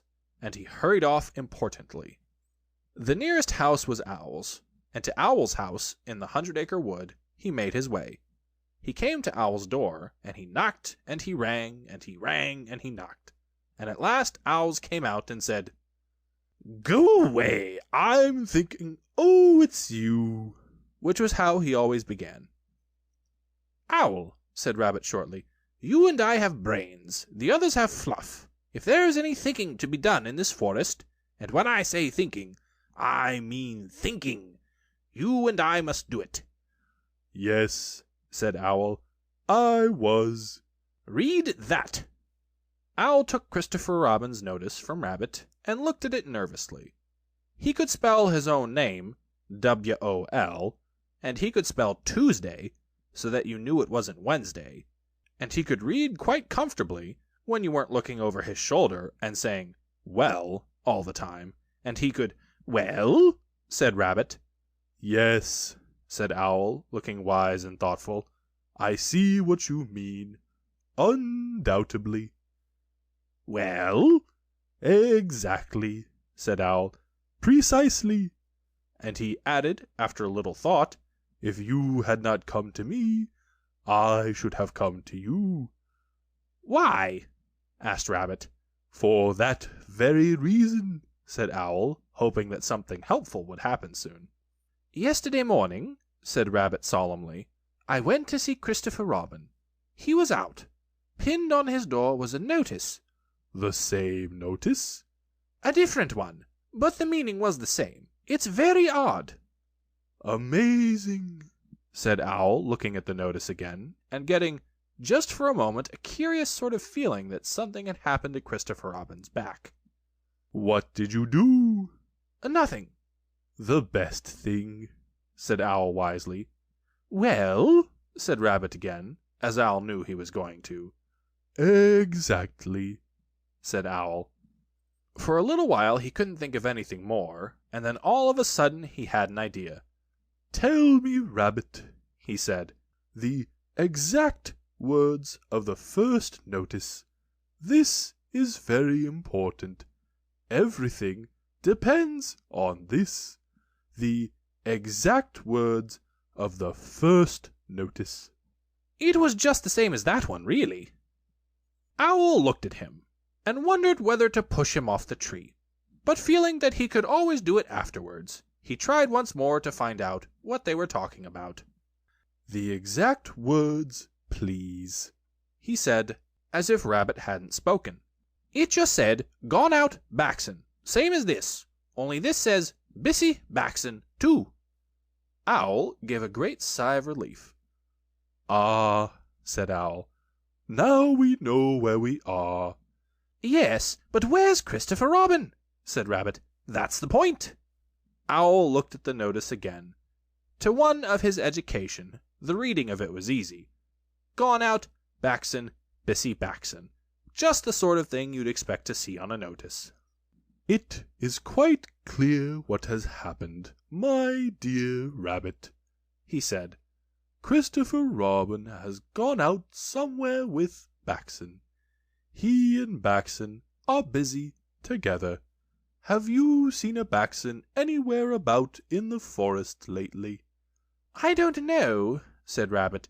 "That's what I came to ask you. What are they like?" "Well," said Owl, "the spotted or herbaceous Baxen is just at least," he said, "it's really more of a... Of course," he said, "it depends on the..." "Well," said Owl, "the fact is," he said, "I don't know what they're like," said Owl frankly. "Thank you," said Rabbit, and he hurried off to see Pooh. Before he had gone very far, he heard a noise, so he stopped and listened. This was the noise. Noise by Pooh. "Oh, the butterflies are flying, now the winter days are dying, and the primroses are trying to be seen. And the turtle doves are cooing, and the woods are up and doing, for the violets are bluing in the green. Oh, the honey bees are gumming on their little wings and humming, that the summer which is coming will be fun. And the cows are almost cooing, and the turtle doves are mooing, which is why a Pooh is pooing in the sun. For the spring is really springing, you can see a skylark singing, and the bluebells which are ringing can be heard. And the cuckoo isn't cooing, but he's cucking and he's oohing, and a Pooh is simply pooing like a bird." "Hello, Pooh," said Rabbit. "Hello, Rabbit," said Pooh dreamily. "Did you make that song up?" "Well, I sort of made it up," said Pooh. "It isn't brain," he went on humbly, "because you know why, Rabbit, but it comes to me sometimes." "Ah," said Rabbit, who never let things come to him, but always went and fetched them. "Well, the point is, have you seen a spotted or herbaceous Baxen in the forest at all?" "No," said Pooh. No," said Pooh. "I saw Tigger just now." "That's no good." "No," said Pooh. "I thought it wasn't. Have you seen Piglet?" "Yes," said Pooh. "I suppose that isn't any good either?" he asked meekly. Well, it depends if he saw anything. He saw me, said Pooh. Rabbit sat down on the ground next to Pooh, and, feeling much less important like that, stood up again. What it all comes to is this, he said. What does Christopher Robin do in the morning nowadays? What sort of thing? Well, can you tell me anything you've seen him do in the morning, these last few days? Yes, said Pooh. We had breakfast together yesterday, by the pine trees. I'd made up a little basket, just a little fair-sized basket, an ordinary biggish sort of basket, full of— Yes, said Rabbit. But I mean later than that. Have you seen him between 11 and 12? Well, said Pooh, at 11 o'clock. At 11 o'clock. Well, at 11 o'clock, you see, I generally get home about then, because I have 1 or 2 things to do. 11:15 then. Well, said Pooh, 1/2 past. Yes, said Pooh. At 1/2 past, or perhaps later, I might see him. And now that he did think of it, he began to remember that he hadn't seen Christopher Robin about so much lately. Not in the mornings. Afternoons? Yes. Evenings? Yes. Before breakfast? Yes. Just after breakfast? Yes. And then perhaps, see you again, Pooh, and off he'd go. That's just it, said Rabbit. Where? Perhaps he's looking for something. What? Asked Rabbit. That's just what I was going to say, said Pooh. And then he added, perhaps he's looking for a spotted or herbaceous baxen. Yes, said Pooh, one of those, in case it isn't. Rabbit looked at him severely. I don't think you're helping, he said. No, said Pooh. I do try, he added humbly. Rabbit thanked him for trying, and said that he would now go and see Eeyore, and Pooh could walk with him if he liked. But Pooh, who felt another verse of his song coming on, said he would wait for Piglet. Goodbye, Rabbit. So Rabbit went off. But, as it happened, it was Rabbit who saw Piglet first. Piglet had got up early that morning to pick himself a bunch of violets. And when he had picked them and put them in a pot in the middle of his house, it suddenly came over him that nobody had ever picked Eeyore a bunch of violets. And the more he thought of this, the more he thought how sad it was to be an animal who had never had a bunch of violets picked for him. So he hurried out again, saying to himself, Eeyore, violets, and then violets, Eeyore, in case he forgot, because it was that sort of day. And he picked a large bunch and trotted along, smelling them and feeling very happy, until he came to the place where Eeyore was. Oh, Eeyore, Piglet began a little nervously, because Eeyore was busy. Eeyore put out a paw and waved him away. Tomorrow, said Eeyore, or the next day. Piglet came a little closer to see what it was. Eeyore had 3 sticks on the ground and was looking at them. 2 of the sticks were touching at one end, but not at the other, and the 3rd stick was laid across them. Piglet thought that perhaps it was a trap of some kind. Oh, Eeyore, he began again, just— Is that little Piglet? Said Eeyore, still looking hard at his sticks. Yes, Eeyore, and I— Do you know what this is? No, said Piglet. It's an A. Oh, said Piglet. Not O, A, said Eeyore severely. Can't you hear? Or do you think you have more education than Christopher Robin? Yes, said Piglet. No, said Piglet very quickly, and he came closer still. Christopher Robin said it was an A, and an A it is, until somebody treads on me, Eeyore added sternly. Piglet jumped backwards hurriedly and smelt at his violets. Do you know what A means, little Piglet? No, Eeyore, I don't. It means learning. It means education.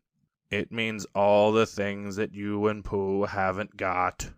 That's what A means. Oh, said Piglet again. I mean, does it? He explained quickly. I'm telling you, people come and go in this forest, and they say, it's only Eeyore, so it doesn't count. They walk to and fro saying, ha ha. But do they know anything about A? They don't. It's just 3 sticks to them. But to the educated, mark this, little piglet. To the educated, not meaning Poohs and Piglets, it's a great and glorious A. Not, he added, just something that anybody can come and breathe on.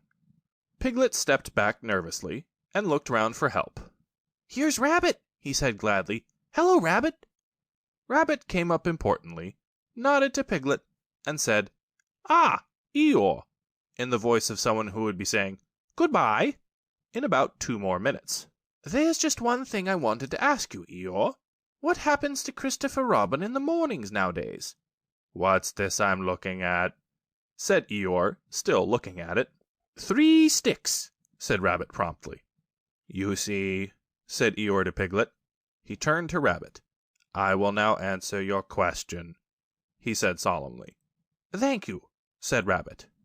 "What does Christopher Robin do in the mornings? He learns. He becomes educated.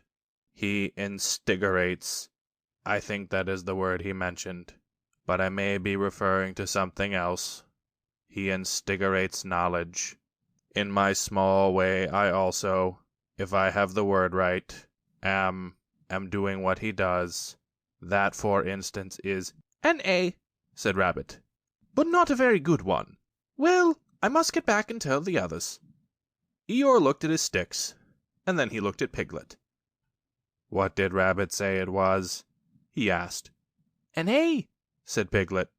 "Did you tell him?" "No, Eeyore, I didn't. I expect he just knew." "He knew? You mean this A thing is a thing Rabbit knew?" "Yes, Eeyore, he's clever, Rabbit is." "Clever," said Eeyore scornfully, putting a foot heavily on his 3 sticks. "Education," said Eeyore bitterly, jumping on his 6 sticks. "What is learning?" asked Eeyore as he kicked his 12 sticks into the air. "A thing Rabbit knows. Ha!" "I think—" began Piglet nervously. "Don't," said Eeyore.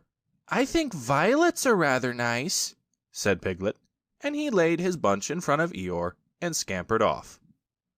Next morning, the notice on Christopher Robin's door said, "Gone out, back soon. C.R." Which is why all the animals in the forest, except of course the spotted and herbaceous Baxen, now know what Christopher Robin does in the mornings. End of chapter 5.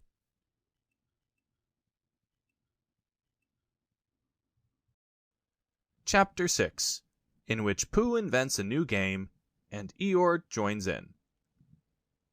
By the time it came to the edge of the forest, the stream had grown up, so that it was almost a river, and, being grown up, it did not run and jump and sparkle along, as it used to do when it was younger, but moved more slowly, for it knew now where it was going, and it said to itself, "There is no hurry.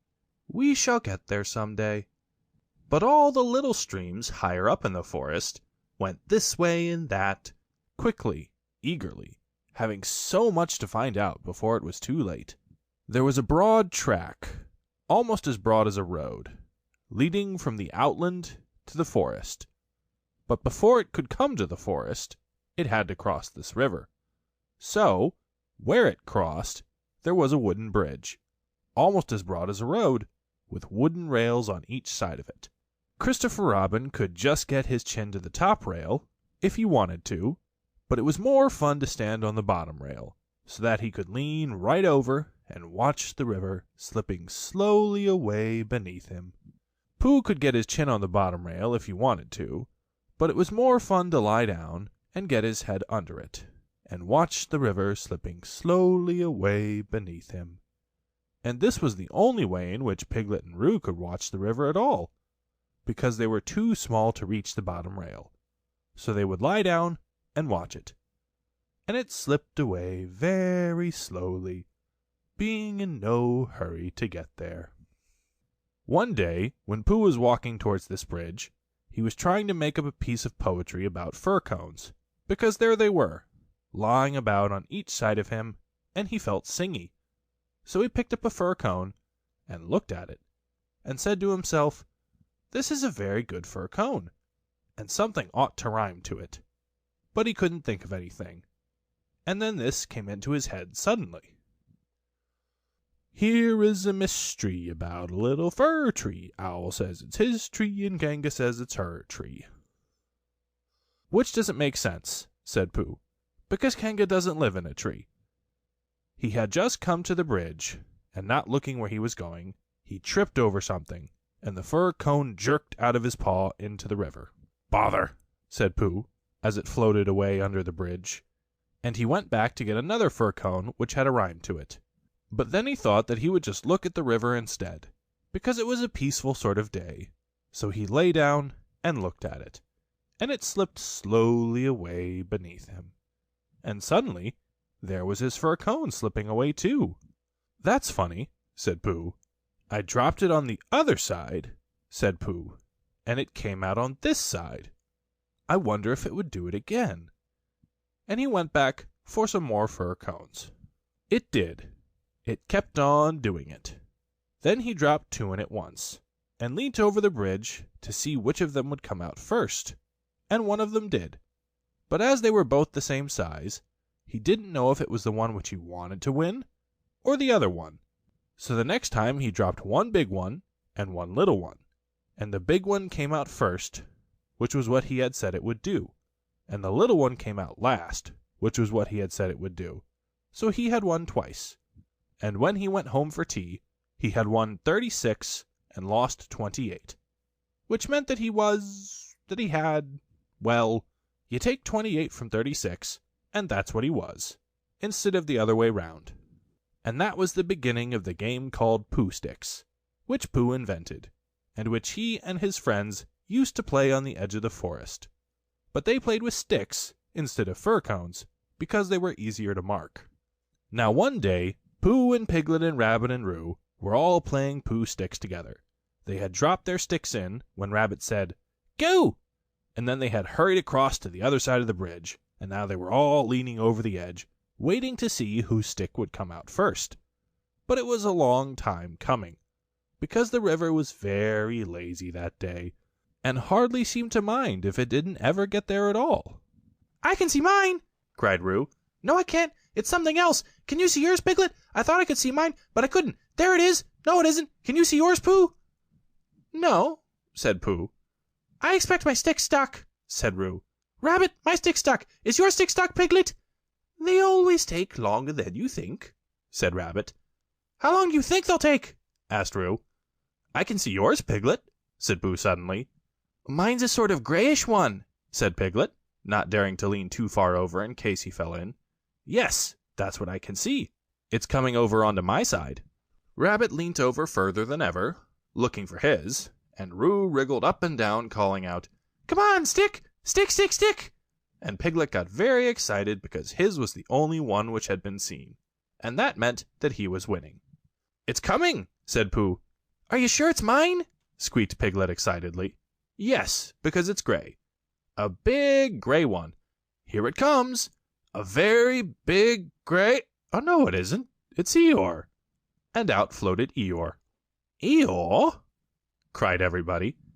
Looking very calm, very dignified, with his legs in the air, came Eeyore from beneath the bridge. "It's Eeyore!" cried Roo, terribly excited. "Is that so?" said Eeyore, getting caught up by a little eddy, and turning slowly round 3 times. "I wondered."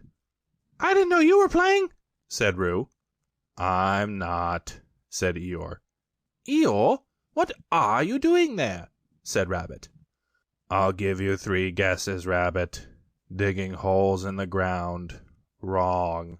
Leaping from branch to branch of a young oak tree. Wrong.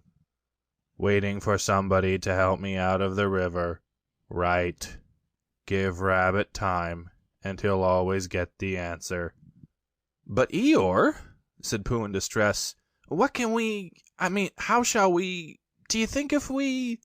"Yes," said Eeyore. "One of those would be just the thing. Thank you, Pooh. He's going round and round, said Roo, much impressed. And why not? Said Eeyore coldly. I can swim too, said Roo proudly.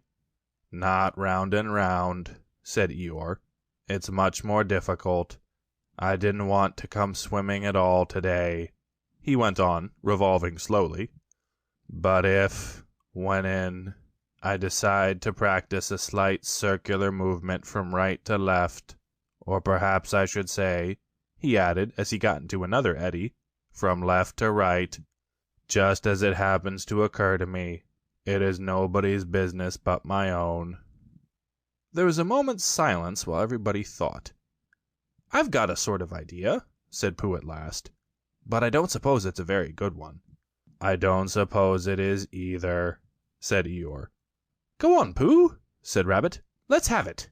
Well, if we all threw stones and things into the river on one side of Eeyore, the stones would make waves, and the waves would wash him to the other side. That's a very good idea, said Rabbit, and Pooh looked happy again. Very, said Eeyore. When I want to be washed, Pooh, I'll let you know. Supposing we hit him by mistake, said Piglet anxiously.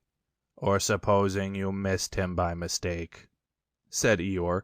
Think of all the possibilities, Piglet, before you settle down to enjoy yourselves. But Pooh had got the biggest stone he could carry, and was leaning over the bridge, holding it in his paws. I'm not throwing it, I'm dropping it, Eeyore, he explained. And then I can't miss. I can't hit you. Could you stop turning round for a moment, because it muddles me rather. No, said Eeyore. I like turning round. Rabbit began to feel that it was time he took command. Now, Pooh, he said, when I say now, you can drop it. Eeyore, when I say now, Pooh will drop his stone. Thank you very much, Rabbit, but I expect I shall know. Are you ready, Pooh? Piglet, give Pooh a little more room. Get back a bit there, Roo. Are you ready? No, said Eeyore. Now, said Rabbit. Pooh dropped his stone. There was a loud splash, and Eeyore disappeared. It was an anxious moment for the watchers on the bridge. They looked and looked, and even the sight of Piglet's stick coming out a little in front of Rabbit's didn't cheer them up as much as you would have expected. And then, just as Pooh was beginning to think that he must have chosen the wrong stone or the wrong river or the wrong day for his idea, something gray showed for a moment by the river bank, and it got slowly bigger and bigger, and at last it was Eeyore coming out. With a shout they rushed off the bridge and pushed and pulled at him, and soon he was standing among them again on dry land. Oh, Eeyore, you are wet, said Piglet, feeling him. Eeyore shook himself, and asked somebody to explain to Piglet what happened when you had been inside a river for quite a long time. Well done, Pooh, said Rabbit kindly. That was a good idea of ours. What was? Asked Eeyore. Whooshing you to the bank like that. Whooshing me, said Eeyore in surprise. Whooshing me. You didn't think I was whooshed, did you? I dived. Pooh dropped a large stone on me, and so as not to be struck heavily on the chest, I dived and swam to the bank. You didn't really, whispered Piglet to Pooh, so as to comfort him. I didn't think I did, said Pooh anxiously. It's just Eeyore, said Piglet. I thought your idea was a very good idea. Pooh began to feel a little more comfortable, because when you are a bear of very little brain, and you think of things, you find sometimes that a thing which seemed very thingish inside of you is quite different when it gets out into the open and has other people looking at it. And, anyhow, Eeyore was in the river, and now he wasn't. So he hadn't done any harm. How did you fall in, Eeyore? asked Rabbit as he dried him with Piglet's handkerchief. I didn't, said Eeyore. But how? I was bounced, said Eeyore. Ooh, said Roo excitedly. Did somebody push you? Somebody bounced me. I was just thinking by the side of the river. Thinking, if any of you know what that means, when I received a loud bounce. Oh, Eeyore, said everybody. Are you sure you didn't slip? asked Rabbit wisely. Of course I slipped. If you're standing on the slippery bank of a river, and somebody bounces you loudly from behind, you slip. What did you think I did?" "But who did it?" asked Roo. Eeyore didn't answer. "I expect it was Tigger," said Piglet nervously. "But Eeyore," said Pooh, "was it a joke or an accident?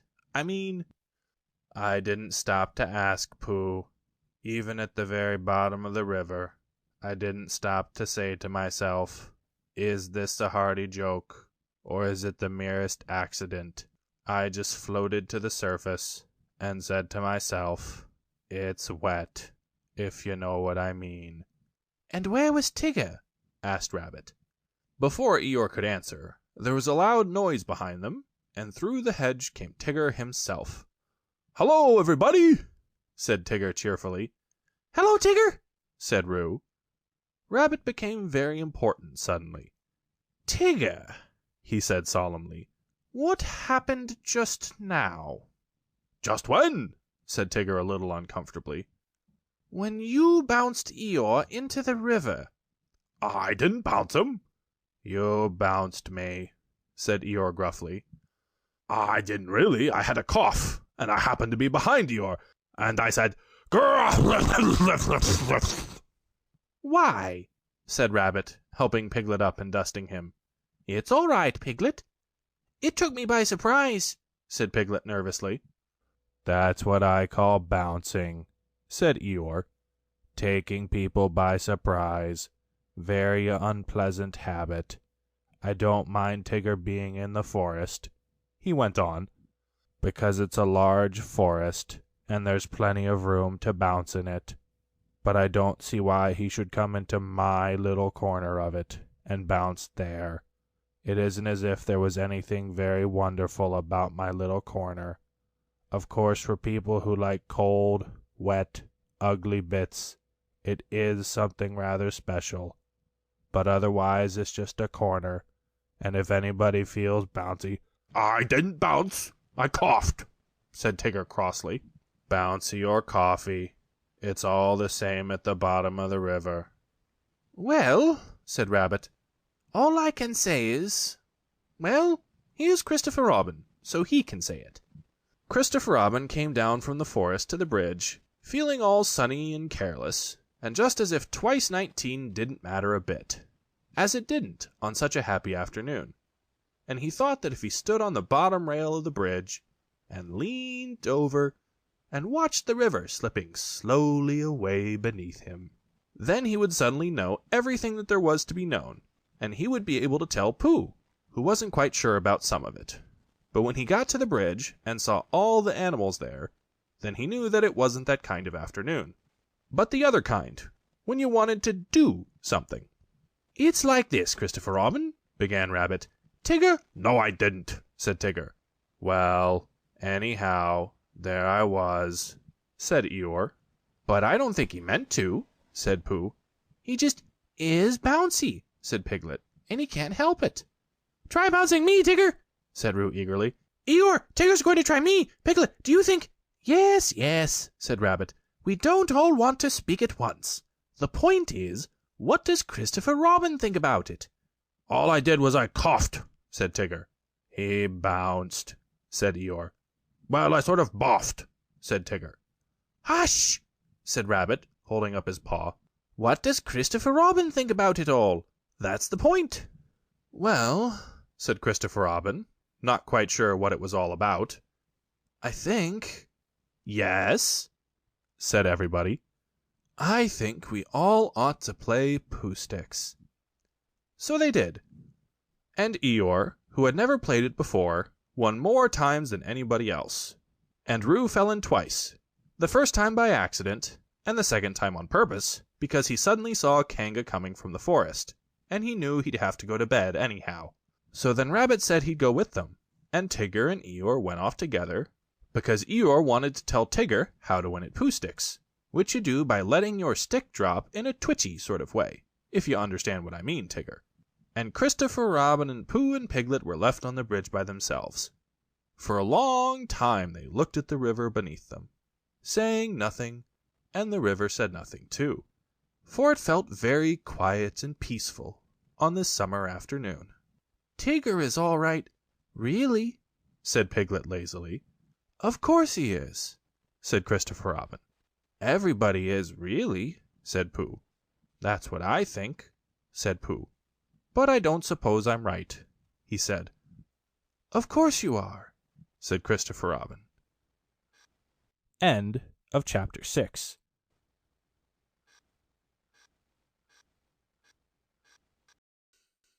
Chapter 7, in which Tigger is unbounced. One day, Rabbit and Piglet were sitting outside Pooh's front door, listening to Rabbit, and Pooh was sitting with them. It was a drowsy summer afternoon, and the forest was full of gentle sounds, which all seemed to be saying to Pooh, "Don't listen to Rabbit. Listen to me." So he got into a comfortable position for not listening to Rabbit. And from time to time he opened his eyes to say, "Ah," and then closed them again to say, "True." And from time to time Rabbit said, "You see what I mean, Piglet?" very earnestly, and Piglet nodded earnestly to show that he did. "In fact," said Rabbit, coming to the end of it at last, "Tigger's getting so bouncy nowadays that it's time we taught him a lesson. Don't you think so, Piglet?" Piglet said that Tigger was very bouncy, and that if they could think of a way of unbouncing him, it would be a very good idea. "Just what I feel," said Rabbit. "What do you say, Pooh?" Pooh opened his eyes with a jerk, and said, "Extremely." "Extremely what?" asked Rabbit. "What you were saying," said Pooh. "Undoubtedly." Piglet gave Pooh a stiffening sort of nudge, and Pooh, who felt more and more that he was somewhere else, got up slowly and began to look for himself. "But how shall we do it?" asked Piglet. "What sort of a lesson, Rabbit?" "That's the point," said Rabbit. The word lesson came back to Pooh as one he had heard before somewhere. "There's a thing called twice dimes," he said. "Christopher Robin tried to teach it to me once, but it didn't." "What didn't?" said Rabbit. "Didn't what?" said Piglet. Pooh shook his head. "I don't know," he said. "It just didn't. What are we talking about?" "Pooh," said Piglet reproachfully, "haven't you been listening to what Rabbit was saying?" "I listened, but I had a small piece of fluff in my ear. Could you say it again, please, Rabbit?" Rabbit never minded saying things again, so he asked where he should begin from, and when Pooh had said from the moment when the fluff got in his ear, and Rabbit had asked when that was, and Pooh had said he didn't know because he hadn't heard properly, Piglet settled it all by saying that what they were trying to do was they were just trying to think of a way to get the bounces out of Tigger, because, however much you liked him, you couldn't deny it, he did bounce. "Oh, I see," said Pooh. "There's too much of him," said Rabbit. "That's what it comes to." Pooh tried to think, and all he could think of was something which didn't help at all, so he hummed it very quietly to himself. "If Rabbit was bigger and fatter and stronger, or bigger than Tigger if Tigger was smaller, then Tigger's bad habit of bouncing at Rabbit would matter no longer if Rabbit was taller." "What was Pooh saying?" asked Rabbit. "Any good?" "No," said Pooh sadly. "No good." "Well, I've got an idea," said Rabbit, "and here it is. We take Tigger for a long explore, somewhere where he's never been, and we lose him there, and next morning we find him again, and mark my words, he'll be a different Tigger altogether." "Why?" said Pooh. "Because he'll be a humble Tigger, because he'll be a sad Tigger, a melancholy Tigger, a small and sorry Tigger, and, oh, Rabbit, I am glad to see you, Tigger. That's why." "Will he be glad to see me and Piglet, too?" "Of course." "That's good," said Pooh. "I should hate him to go on being sad," said Piglet doubtfully. "Tiggers never go on being sad," explained Rabbit. "They get over it with astonishing rapidity. I asked Owl, just to make sure, and he said that that's what they always get over it with. But if we can make Tigger feel small and sad just for 5 minutes, we shall have done a good deed." "Would Christopher Robin think so?" asked Piglet. "Yes," said Rabbit. He'd say, You've done a good deed, Piglet. I would have done it myself, only I happened to be doing something else. Thank you, Piglet. And Pooh, of course." Piglet felt very glad about this, and he saw at once that what they were going to do to Tigger was a good thing to do, and as Pooh and Rabbit were doing it with him, it was a thing which even a very small animal could wake up in the morning and be comfortable about doing. So the only question was, where should they lose Tigger? "We'll take him to the North Pole," said Rabbit, "because it was a very long explore finding it, so it will be a very long explore for Tigger unfinding it." It was now Pooh's turn to feel very glad, because it was he who had first found the North Pole, and when they got there, Tigger would see a notice which said, "Discovered by Pooh. Pooh found it." And then Tigger would know, which perhaps he didn't know, the sort of bear Pooh was. That sort of bear. So it was arranged that they should start next morning, and that Rabbit, who lived near Kanga and Roo and Tigger, should now go home and ask Tigger what he was doing tomorrow, because if he wasn't doing anything, what about coming for an explore and getting Pooh and Piglet to come too? And if Tigger said, "Yes," that would be all right, and if he said, "No," "He won't," said Rabbit. "Leave it to me," and he went off busily. The next day was quite a different day. Instead of being hot and sunny, it was cold and misty. Pooh didn't mind for himself, but when he thought of all the honey the bees wouldn't be making, a cold and misty day always made him feel sorry for them. He said so to Piglet when Piglet came to fetch him, and Piglet said that he wasn't thinking of that so much, but of how cold and miserable it would be, being lost all day and night on top of the forest. But when he and Pooh had got to Rabbit's house, Rabbit said it was just the day for them, because Tigger always bounced on ahead of everybody, and as soon as he got out of sight, they would hurry away in the other direction, and he would never see them again. "Not never?" said Piglet. "Well, not until we find him again, Piglet. Tomorrow, or whenever it is. Come on, he's waiting for us." When they got to Kanga's house, they found that Roo was waiting too, being a great friend of Tigger's, which made it awkward. But Rabbit whispered, "Leave this to me," behind his paw to Pooh, and went up to Kanga. "I don't think Roo had better come," he said. "Not today." "Why not?" said Roo, who wasn't supposed to be listening. "Nasty cold day," said Rabbit, shaking his head. "And you were coughing this morning." "How do you know?" asked Roo indignantly. "Oh, Roo, you never told me," said Kanga reproachfully. "It was a biscuit cough," said Roo. "Not one you tell about." "I think not today, dear. Another day." "Tomorrow?" said Roo hopefully. "We'll see," said Kanga. "You're always seeing and nothing ever happens," said Roo sadly. "Nobody could see on a day like this, Roo," said Rabbit. "I don't expect we shall get very far, and then this afternoon Tigger, there you are. Come on, goodbye, Roo. This afternoon come on, Pooh, already? That's right, come on." So they went. At first Pooh and Rabbit and Piglet walked together, and Tigger ran round them in circles. And then, when the path got narrower, Rabbit, Piglet, and Pooh walked one after another, and Tigger ran round them in oblongs. And by, when the gorse got very prickly on each side of the path, Tigger ran up and down in front of them, and sometimes he bounced into Rabbit, and sometimes he didn't. And as they got higher, the mist got thicker, so that Tigger kept disappearing. And then when you thought he wasn't there he was again, saying, "I say, come on!" And before you could say anything, there he wasn't. Rabbit turned round and nudged Piglet. "The next time," he said, "tell Pooh." "The next time," said Piglet to Pooh. "The next what?" said Pooh to Piglet. Tigger appeared suddenly, bounced into Rabbit, and disappeared again. "Now!" said Rabbit. He jumped into a hollow by the side of the path, and Pooh and Piglet jumped after him. They crouched in the bracken, listening. The forest was very silent when you stopped and listened to it. They could see nothing and hear nothing. "Hish!" said Rabbit.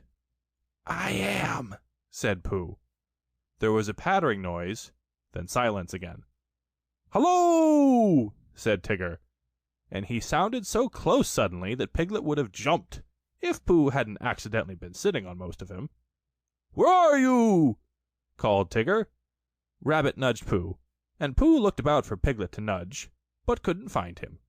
And Piglet went on breathing wet bracken as quietly as he could, and felt very brave and excited. "That's funny," said Tigger. There was a moment's silence, and then they heard him pattering off again. For a little longer they waited, until the forest had become so still that it almost frightened them. And then Rabbit got up and stretched himself. "Well," he whispered proudly, "there we are, just as I said." "I've been thinking," said Pooh. "And I think—" "No," said Rabbit. "Don't. Run. Come on." And they all hurried off, Rabbit leading the way. "Now," said Rabbit after they had gone a little way, "we can talk. What were you going to say, Pooh?" "Nothing much. Why are we going along here?" "Because it's the way home." "Oh," said Pooh. "I think it's more to the right," said Piglet nervously. "What do you think, Pooh?" Pooh looked at his two paws. He knew that one of them was the right, and he knew that when you had decided which of them was the right, then the other one was the left.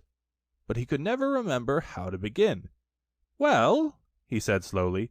"Come on," said Rabbit. "I know it's this way." They went on. 10 minutes later, they stopped again.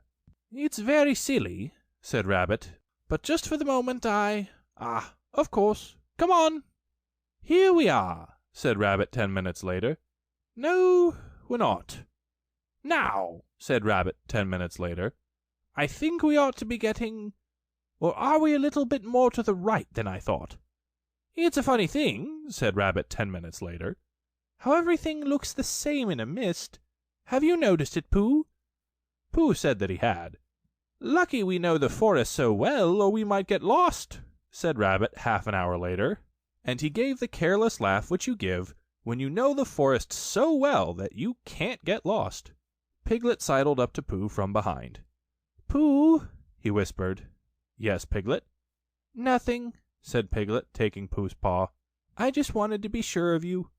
When Tigger had finished waiting for the others to catch him up, and they hadn't, and when he had got tired of having nobody to say, "I say, come on," to, he thought he would go home. So he trotted back. And the first thing Kanga said when she saw him was, "There's a good Tigger. You're just in time for your strengthening medicine." And she poured it out for him. Roo said proudly, "I've had mine." And Tigger swallowed his and said, "So have I." And then he and Roo pushed each other about in a friendly way, and Tigger accidentally knocked over 1 or 2 chairs by accident. And Roo accidentally knocked over one on purpose, and Kanga said, "Now then, run along." "Where shall we run along to?" asked Roo. "You can go and collect some fir cones for me," said Kanga, giving them a basket. So they went to the 6 pine trees and threw fir cones at each other until they had forgotten what they came for, and they left the basket under the trees and went back to dinner. And it was just as they were finishing dinner that Christopher Robin put his head in at the door. "Where's Pooh?" he asked. "Tigger, dear, where's Pooh?" said Kanga. Tigger explained what had happened at the same time that Roo was explaining about his biscuit cough, and Kanga was telling them both not to talk at once, so it was some time before Christopher Robin guessed that Pooh and Piglet and Rabbit were all lost in the mist on the top of the forest. "It's a funny thing about Tiggers," whispered Tigger to Roo, "how Tiggers never get lost." "Why don't they, Tigger?" "They just don't," explained Tigger. "That's how it is." "Well," said Christopher Robin, "we shall have to go and find them. That's all. Come on, Tigger." "I shall have to go and find them," explained Tigger to Roo. "May I find them too?" asked Roo eagerly. "I think not today, dear," said Kanga. "Another day." "Well, if they're lost tomorrow, may I find them?" "We'll see," said Kanga. And Roo, who knew what that meant, went into a corner and practiced jumping out at himself, partly because he wanted to practice this, and partly because he didn't want Christopher Robin and Tigger to think that he minded when they went off without him. "The fact is," said Rabbit, "we've missed our way somehow." They were having a rest in a small sand pit on the top of the forest. Pooh was getting rather tired of that sand pit, and suspected it of following them about, because whichever direction they started in, they always ended up at it. And each time, as it came through the mist at them, Rabbit said triumphantly, "Now I know where we are." And Pooh said, sadly, "So do I." And Piglet said nothing. He had tried to think of something to say, but the only thing he could think of was, "Help, help!" And it seemed silly to say that when he had Pooh and Rabbit with him. "Well," said Rabbit after a long silence in which nobody thanked him for the nice walk they were having, "we'd better get on, I suppose. Which way shall we try?" "How would it be," said Pooh slowly, "if, as soon as we're out of sight of this pit, we try to find it again?" "What's the good of that?" said Rabbit. "Well," said Pooh, "we keep looking for a home and not finding it. So I thought if we looked for this pit, we'd be sure not to find it, which would be a good thing, because then we might find something that we weren't looking for, which might be just what we were looking for, really." "I don't see much sense in that," said Rabbit. "No," said Pooh humbly, "there isn't. But there was going to be when I began it. It's just that something happened to it on the way. If I walked away from this pit, and then walked back to it, of course I should find it." "Well, I thought perhaps you wouldn't," said Pooh. "I just thought—" "Try," said Piglet suddenly. "We'll wait here for you." Rabbit gave a laugh to show how silly Piglet was, and walked into the mist. After he had gone 100 yards, he turned and walked back again. And after Pooh and Piglet had waited 20 minutes for him, Pooh got up. "I just thought," said Pooh. "Now then, Piglet, let's go home." "But Pooh," cried Piglet all excited, "do you know the way?" "No," said Pooh, "but there are 12 pots of honey in my cupboard, and they've been calling to me for hours. I couldn't hear them properly before, because Rabbit would talk. But if nobody says anything except those 12 pots, I think, Piglet, I shall know where they're calling from. Come on." They walked off together, and for a long time Piglet said nothing, so as not to interrupt the pots. And then suddenly he made a squeaky noise, and an ooh noise, because now he began to know where he was, but he still didn't dare to say so out loud, in case he wasn't. And just when he was getting so sure of himself that it didn't matter whether the pots went on calling or not, there was a shout from in front of them, and out of the mist came Christopher Robin. "Oh, there you are," said Christopher Robin carelessly, trying to pretend that he hadn't been anxious. "Here we are," said Pooh. "Where's Rabbit?" "I don't know," said Pooh. "Oh, well, I expect Tigger will find him. He's sort of looking for you all." "Well," said Pooh, "I've got to go home for something, and so has Piglet, because we haven't had it yet. And I'll come and watch you," said Christopher Robin. So he went home with Pooh, and watched him for quite a long time. And all the time he was watching, Tigger was tearing round the forest, making loud yapping noises for Rabbit. And at last a very small and sorry rabbit heard him. And the small and sorry rabbit rushed through the mist at the noise, and it suddenly turned into Tigger, a friendly Tigger, a grand Tigger, a large and helpful Tigger, a Tigger who bounced, if he bounced at all, in just the beautiful way a Tigger ought to bounce. "Oh, Tigger, I am glad to see you," cried Rabbit. End of Chapter 7. Chapter 8, in which Piglet does a very grand thing. Halfway between Pooh's house and Piglet's house was a thoughtful spot, where they met sometimes when they had decided to go and see each other. And as it was warm and out of the wind, they would sit down there for a little and wonder what they would do now that they had seen each other. One day, when they had decided not to do anything, Pooh made up a verse about it, so that everybody should know what the place was for. "This warm and sunny spot belongs to Pooh, and here he wonders what he's going to do. Oh, bother, I forgot, it's Piglet's too." Now one autumn morning, when the wind had blown all the leaves off the trees in the night, and was trying to blow the branches off, Pooh and Piglet were sitting in the thoughtful spot and wondering. "What I think," said Pooh, "is I think we'll go to Pooh Corner and see Eeyore, because perhaps his house has been blown down, and perhaps he'd like us to build it again." "What I think," said Piglet, is I think we'll go and see Christopher Robin, only he won't be there, so we can't." "Let's go and see everybody," said Pooh, "because when you've been walking in the wind for miles, and you suddenly go into somebody's house, and he says, 'Hello, Pooh,' you're just in time for a little smackerel of something, and you are, then it's what I call a friendly day." Piglet thought that they ought to have a reason for going to see everybody, like looking for Small or organizing an expedition, if Pooh could think of something. Pooh could. "We'll go because it's Thursday," he said, "and we'll go to wish everybody a very happy Thursday. Come on, Piglet." They got up, and when Piglet had sat down again, because he didn't know the wind was so strong, and had been helped up by Pooh, they started off.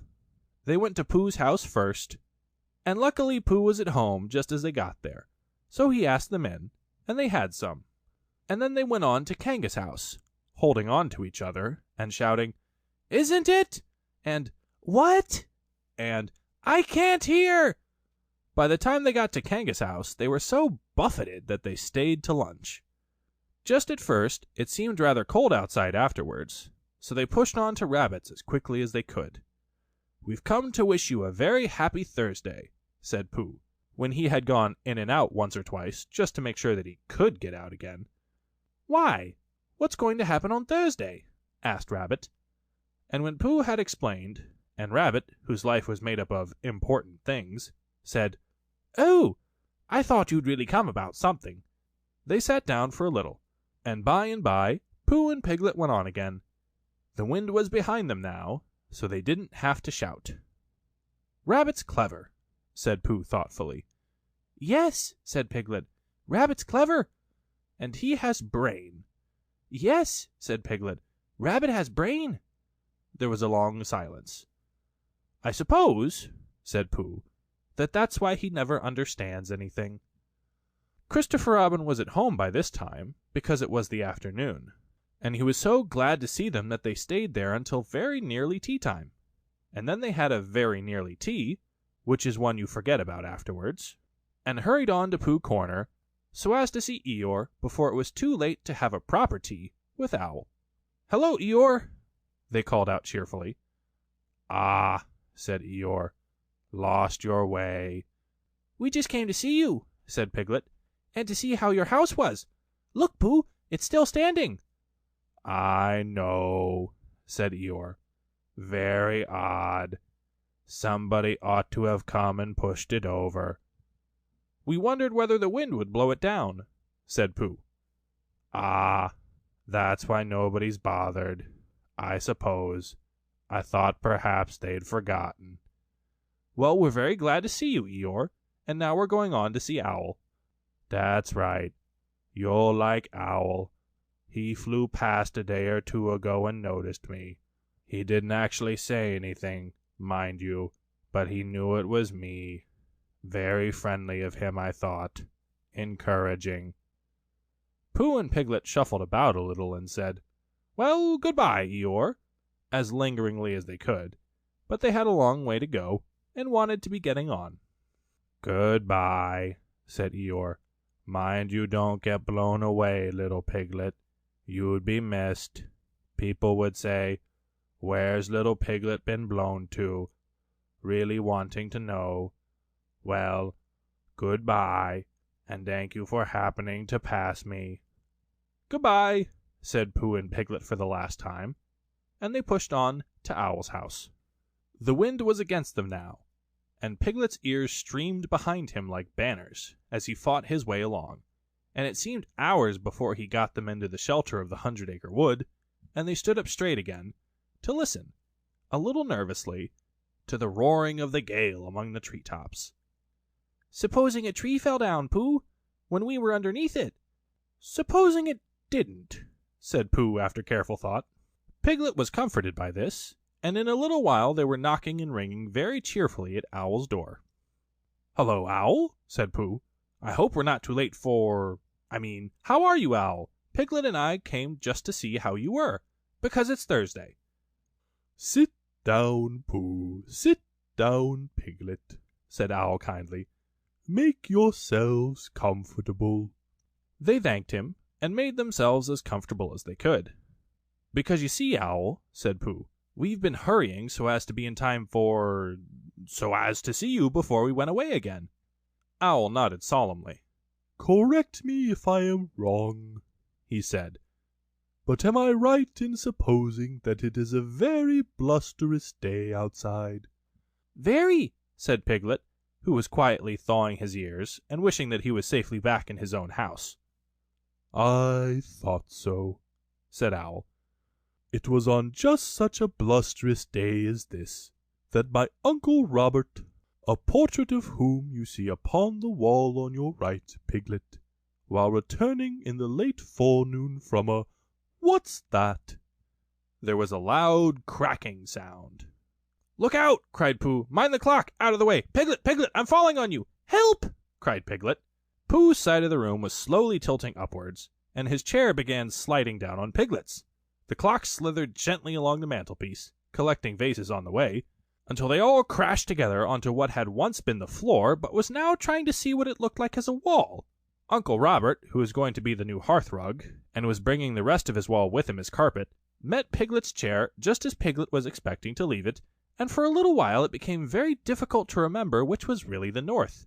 Then there was another loud crack. Owl's room collected itself feverishly, and there was silence. In a corner of the room, the tablecloth began to wriggle. Then it wrapped itself into a ball and rolled across the room. Then it jumped up and down once or twice and put out 2 ears. It rolled across the room again and unwound itself. "Pooh," said Piglet nervously. "Yes," said one of the chairs. "Where are we?" "I'm not quite sure," said the chair. Are we in Owl's house?"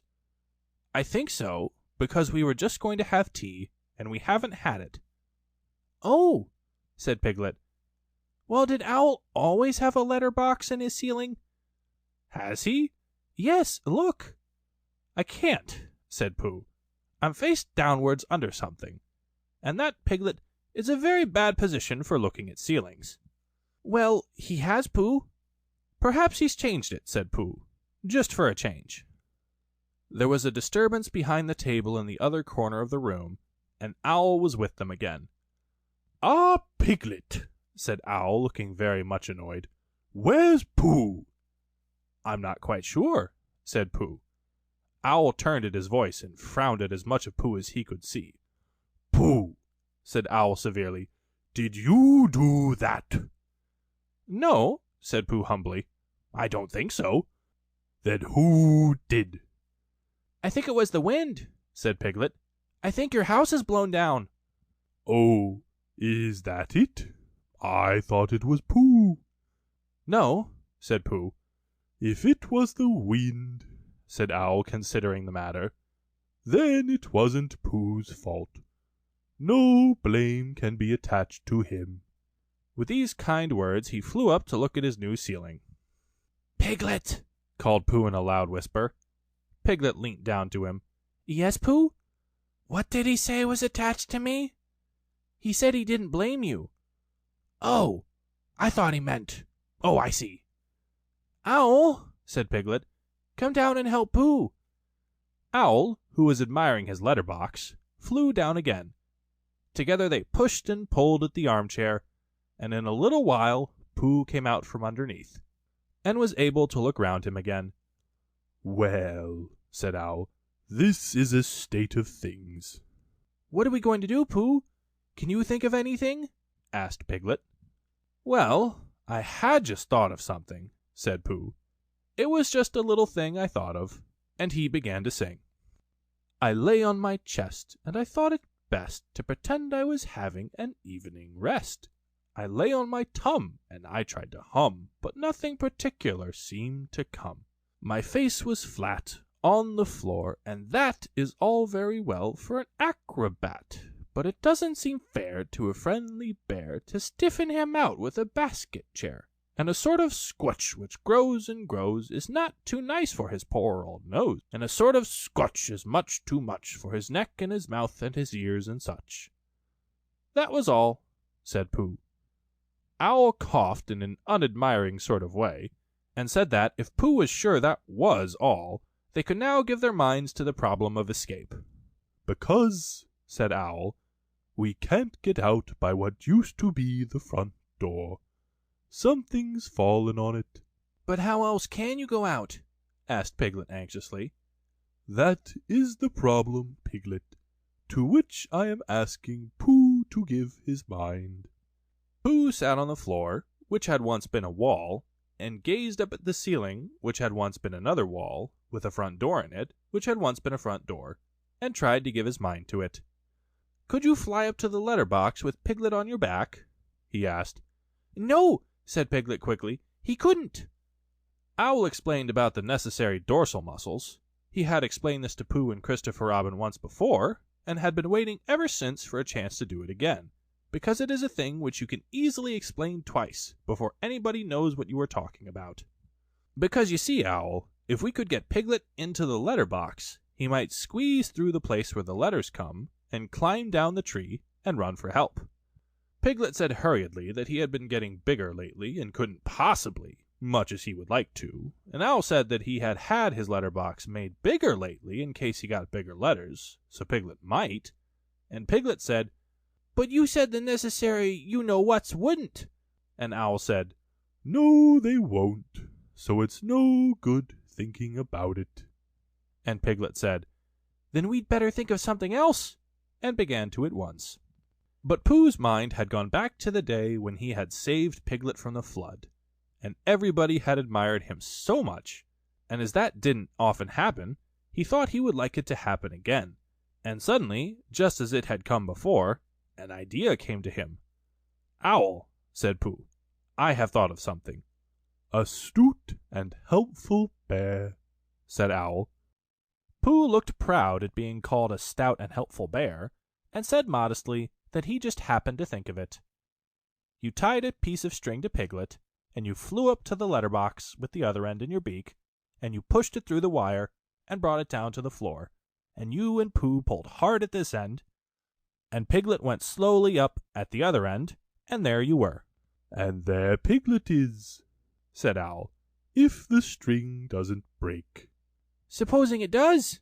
asked Piglet, wanting to know. "Then we try another piece of string." This was not very comforting to Piglet, because however many pieces of string they tried pulling up with, it would always be the same hymn coming down. But still, it did seem the only thing to do.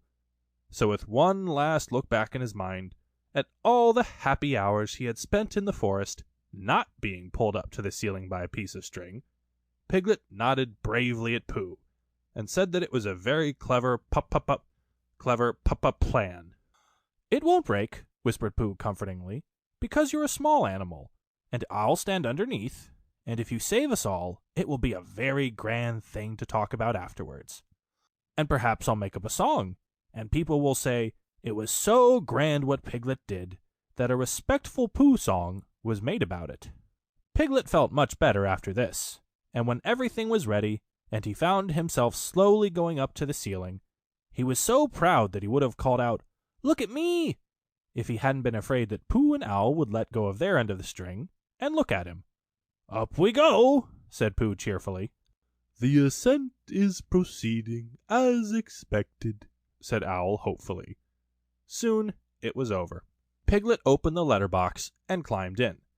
Then, having untied himself, he began to squeeze into the slit, through which, in the old days, when front doors were front doors, many an unexpected letter that W.O.L. had written to himself had come slipping.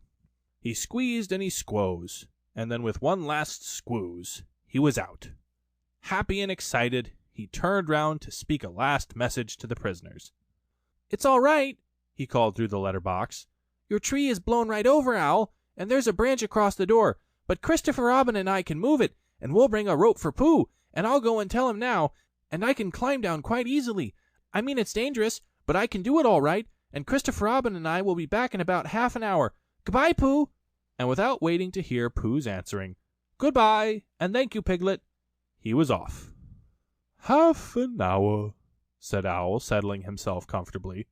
That will just give me time to finish that story I was telling you about my Uncle Robert, a portrait of whom you see underneath you. Now, let me see. Where was I? Oh, yes. It was on just such a blusterous day as this that my Uncle Robert— Pooh closed his eyes. End of chapter 8.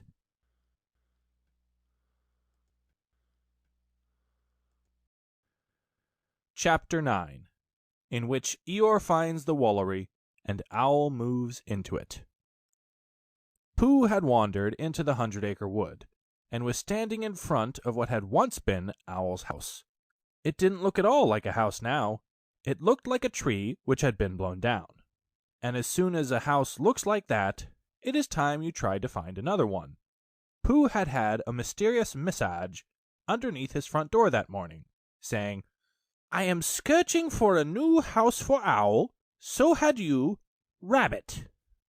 And while he was wondering what it meant, Rabbit had come in and read it for him. "I'm leaving one for all the others," said Rabbit, "and telling them what it means, and they'll all search too. I'm in a hurry. Goodbye." And he had run off. Pooh followed slowly. He had something better to do than to find a new house for Owl. He had to make up a Pooh song about the old one, because he had promised Piglet days and days ago that he would. And whenever he and Piglet had met since, Piglet didn't actually say anything, but you knew at once why he didn't. And if anybody mentioned hums or trees or string or storms in the night, Piglet's nose went all pink at the tip, and he talked about something quite different in a hurried sort of way. But it isn't easy, said Pooh to himself, as he looked at what had once been Owl's house, because poetry and hums aren't things which you get. They're things which get you, and all you can do is to go where they can find you. He waited hopefully. "Well," said Pooh after a long wait, "I shall begin, 'Here lies a tree,' because it does, and then I'll see what happens." This is what happened. "Here lies a tree which Owl, a bird, was fond of when it stood on end, and Owl was talking to a friend. Called me, in case you hadn't heard, when something, ooh, occurred. For lo, the wind was blustrous, and flattened out his favorite tree, and things looks bad for him and we. Looked bad, I mean, for he and us. I've never known them wuss. Then Piglet, thought a thing. 'Courage,' he said, 'there's always hope. I want a thinnish piece of rope, or if there isn't any, bring a thickish piece of string.' So to the letter box he rose, while Pooh and Owl said, 'Oh,' and 'hum.' And where the letters always come, called letters only, Piglet squoze, his head and then his toes. Oh, gallant Piglet, Piglet, ho! Did Piglet tremble, did he blench? No, no, he struggled inch by inch, through letters only, as I know, because I saw him go. He ran, and then he stood, and shouted, 'Help for Owl, a bird, and Pooh, a bear,' until he heard the others coming through the wood as quickly as they could. 'Help, help, and rescue!' Piglet cried, and showed the others where to go. Sing ho for Piglet, Piglet, ho! And soon the door was opened wide, and we were both outside. Sing ho for Piglet, ho, ho! So there it is, said Pooh, when he had sung this to himself 3 times. It's come different from what I thought it would, but it's come. Now I must go and sing it to Piglet. I am searching for a new house for Owl, so had you, Rabbit. What's all this? Said Eeyore. Rabbit explained. What's the matter with his old house? Asked Eeyore. Rabbit explained. Nobody tells me, said Eeyore. Nobody keeps me informed. I make it 17 days come Friday since anybody spoke to me. It certainly isn't 17 days, come Friday, explained Eeyore. And today's Saturday, said Rabbit, so that would make it 11 days, and I was here myself a week ago. Not conversing, said Eeyore. Not first one and then the other. You said, hello, and flashed past. I saw your tail in the distance as I was meditating my reply. I had thought of saying, what? But of course it was then too late. Well, I was in a hurry. No give and take, Eeyore went on. No exchange of thought. Hello, what? I mean, it gets you nowhere, particularly if the other person's tail is only just in sight for the second half of the conversation. It's your fault, Eeyore. You've never been to see any of us. You just stay here in this one corner of the forest, waiting for the others to come to you. Why don't you go to them sometimes? Eeyore was silent for a little while, thinking. There may be something in what you say, Rabbit, he said at last. I must move about more. I must come and go. That's right, Eeyore. Drop in on any of us at any time, when you feel like it. Thank you, Rabbit. And if anybody says in a loud voice, Bother, it's Eeyore, I can drop out again. Rabbit stood on one leg for a moment. Well, he said, I must be going. Goodbye, said Eeyore. What? Oh, goodbye. And if you do come across a house for Owl, you must let us know. I will give my mind to it, said Eeyore. Rabbit went. Pooh had found Piglet, and they were walking back to the 100 Acre Wood together. Piglet, said Pooh a little shyly, after they had walked for some time without saying anything. Yes, Pooh? Do you remember when I said that a respectful Pooh song might be written about you-know-what? Did you, Pooh? Said Piglet, getting a little pink around the nose. Oh, yes, I believe you did. It's been written, Piglet. The pink went slowly up Piglet's nose, to his ears, and settled there. Has it, Pooh? He added huskily. About that time when... Do you mean really written? Yes, Piglet. The tips of Piglet's ears glowed suddenly, and he tried to say something, but even after he had husked once or twice, nothing came out. So Pooh went on. There are 7 verses in it. 7? Said Piglet as carelessly as he could. You don't often get 7 verses in a hum, do you, Pooh? Never, said Pooh. I don't suppose it's ever been heard of before. Do the others know yet? Asked Piglet, stopping for a moment to pick up a stick and throw it away. No, said Pooh, and I wondered which you would like best, for me to hum it now, or to wait till we find the others, and then hum it to all of you. Piglet thought for a little. I think what I'd like best, Pooh, is I'd like you to hum it to me now, and then to hum it to all of us, because then everybody would hear it. But I could say, oh yes, Pooh's told me, and pretend not to be listening. So Pooh hummed it to him, all the 7 verses, and Piglet said nothing, but just stood and glowed. Never before had anyone sung Ho for Piglet, Piglet, ho, all by himself. When it was over, he wanted to ask for one of the verses over again, but didn't quite like to. It was the verse beginning, O gallant Piglet, and it seemed to him a very thoughtful way of beginning a piece of poetry. Did I really do all that? He said at last. Well, said Pooh, in a piece of poetry, well, you did it, Piglet, because the poetry says you did, and that's how people know. Oh, said Piglet, because I thought I did blench a little, just at first, and it says, did he blench? No, that's why.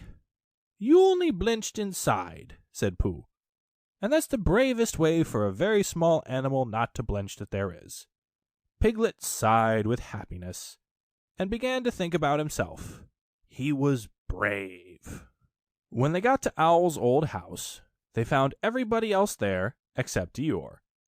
Christopher Robin was telling them what to do, and Rabbit was telling them again directly afterwards, in case they hadn't heard, and then they were all doing it. They had got a rope, and were pulling Owl's chairs and pictures and things out of his old house, so as to be ready to put them into his new one. Kanga was down below tying the things on, and calling out to Owl, You won't want this dirty old dishcloth any more, will you? And what about this carpet? It's all in holes. And Owl was calling back indignantly, Of course I do. It's just a question of arranging the furniture properly. And it isn't a dishcloth. It's my shawl. Every now and then Roo fell in, and came back on the rope with the next article, which flustered Kanga a little, because she never knew where to look for him.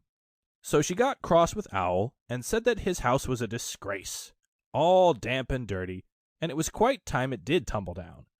Look at that horrid bunch of toadstools growing right out of the floor there. So Owl looked down, a little surprised because he didn't know about this, and then gave a short, sarcastic laugh, and explained that that was his sponge, and that if people didn't know a perfectly ordinary bath sponge when they saw it, things were coming to a pretty pass. "Well," said Kanga, and Roo fell in quickly, crying, "I must see Owl's sponge! Oh, there it is! Oh, Owl! Owl, it isn't a sponge! It's a spooge! Do you know what a spooge is, Owl? It's when your sponge gets all—" And Kanga said, "Roo, dear," very quickly, because that's not the way to talk to anybody who can spell Tuesday. But they were all quite happy when Pooh and Piglet came along, and they stopped working in order to have a little rest and listen to Pooh's new song. So then they all told Pooh how good it was, and Piglet said carelessly, "It is good, isn't it? I mean as a song." "And what about the new house?" asked Pooh. "Have you found it, Owl?" "He's found a name for it," said Christopher Robin, lazily nibbling at a piece of grass. "So now all he wants is the house." I am calling it this, said Owl importantly, and he showed them what he had been making. It was a square piece of board with the name of the house painted on it, The Wallery. It was at this exciting moment that something came through the trees and bumped into Owl. The board fell to the ground, and Piglet and Roo bent over it eagerly. "Oh, it's you," said Owl crossly. "Hello, Eeyore," said Rabbit. "There you are. Where have you been?" Eeyore took no notice of them. "Good morning, Christopher Robin," he said, brushing away Pooh and Piglet, and sitting down on the Wallery. "Are we alone?" "Yes," said Christopher Robin, smiling to himself. "I have been told the news has worked through to my corner of the forest, the damp bit down on the right which nobody wants, that a certain person is looking for a house. I have found one for him." "Ah, well done," said Rabbit kindly. Eeyore looked round slowly at him, and then turned back to Christopher Robin. "We have been joined by something," he said in a loud whisper, "but no matter. We can leave it behind. If you will come with me, Christopher Robin, I will show you the house." Christopher Robin jumped up. "Come on, Pooh," he said. "Come on, Tigger," cried Roo. "Shall we go, Owl?" said Rabbit. "Wait a moment," said Owl, picking up his notice board, which had just come into sight again. Eeyore waved them back. "Christopher Robin and I are going for a short walk," he said. "Not a jostle. If he likes to bring Pooh and Piglet with him, I shall be glad of their company, but one must be able to breathe." "That's all right," said Rabbit, rather glad to be left in charge of something. "We'll go on getting the things out. Now then, Tigger, where's that rope? What's the matter, Owl?" Owl had just discovered that his new address was the Smudge, coughed at Eeyore sternly, but said nothing, and Eeyore, with most of the Wallery behind him, marched off with his friends. So in a little while they came to the house which Eeyore had found, and for some minutes before they came to it, Piglet was nudging Pooh, and Pooh was nudging Piglet, and they were saying, "It is," and "It can't be," and "It is, really," to each other. And when they got there, it really was. "There," said Eeyore proudly, stopping them outside Piglet's house, "and the name on it and everything." "Oh," cried Christopher Robin, wondering whether to laugh or what. "Just the house for Owl. Don't you think so, little Piglet?" And then Piglet did a noble thing, and he did it in a sort of dream, while he was thinking of all the wonderful words Pooh had hummed about him. "Yes, it's just the house for Owl," he said grandly, "and I hope he'll be very happy in it." And then he gulped twice, because he had been very happy in it himself. "What do you think, Christopher Robin?" asked Eeyore, a little anxiously, feeling that something wasn't quite right. Christopher Robin had a question to ask first, and he was wondering how to ask it. "Well," he said at last. "It's a very nice house, and if your own house is blown down, you must go somewhere else. Mustn't you, Piglet? What would you do if your house was blown down?" Before Piglet could think, Pooh answered for him. "He'd come and live with me," said Pooh. "Wouldn't you, Piglet?" Piglet squeezed his paw. "Thank you, Pooh," he said. "I should love to." End of chapter 9.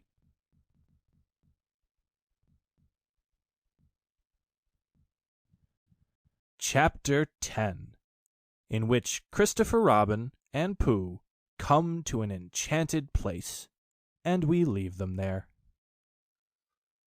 Christopher Robin was going away. Nobody knew why he was going. Nobody knew where he was going. Indeed, nobody even knew why he knew that Christopher Robin was going away. But somehow or other, everybody in the forest felt that it was happening at last. Even smallest of all, a friend and relation of Rabbit's, who thought he had once seen Christopher Robin's foot, but couldn't be sure because perhaps it was something else, even S of A, told himself that things were going to be different. And Late and Early, two other friends and relations, said, "Well, Early," and "Well, Late," to each other in such a hopeless sort of way that it really didn't seem any good waiting for the answer. One day, when he felt that he couldn't wait any longer, Rabbit brained out a notice, and this is what it said. "Notice, a meeting of everybody will meet at the house at Pooh Corner to pass a resolution by order, keep to the left, signed Rabbit." He had to write this out 2 or 3 times before he could get the resolution to look like what he thought it was going to when he began to spell it. But when at last it was finished, he took it round to everybody and read it out to them, and they all said they would come. "Well," said Eeyore that afternoon, when he saw them all walking up to his house, "this is a surprise. Am I asked too?" "Don't mind Eeyore," whispered Rabbit to Pooh. "I told him all about it this morning." Everybody said, "How do you do?" to Eeyore, and Eeyore said that he didn't, not to notice, and then they sat down, and as soon as they were all sitting down, Rabbit stood up again. "We all know why we're here," he said, "but I have asked my friend Eeyore—" "That's me," said Eeyore. "Grand." "I have asked him to propose a resolution," and he sat down again. "Now then, Eeyore," he said. "Don't bustle me," said Eeyore, getting up slowly. "Don't now and then me." He took a piece of paper from behind his ear and unfolded it. "Nobody knows anything about this," he went on. "This is a surprise." He coughed in an important way and began again. "Whatnots and et ceteras. Before I begin, or perhaps I should say, before I end, I have a piece of poetry to read to you. Hitherto, a long word meaning, well, you'll see what it means directly. Hitherto, as I was saying, all the poetry in the forest has been written by Pooh, a bear with a pleasing manner, but a positively startling lack of brain. The poem which I am now about to read to you was written by Eeyore, or myself, in a quiet moment. If somebody will take Roo's bullseye away from him and wake up Owl, we shall all be able to enjoy it. I call it Poem." This was it. "Christopher Robin is going, at least I think he is. Where? Nobody knows, but he is going, I mean he goes, to rhyme with nose. Do we care, to rhyme with where? We do, very much. I haven't got a rhyme for that is in the second line yet. Bother. Now I haven't got a rhyme for bother. Bother. Those 2 bothers will have to rhyme with each other. Bother.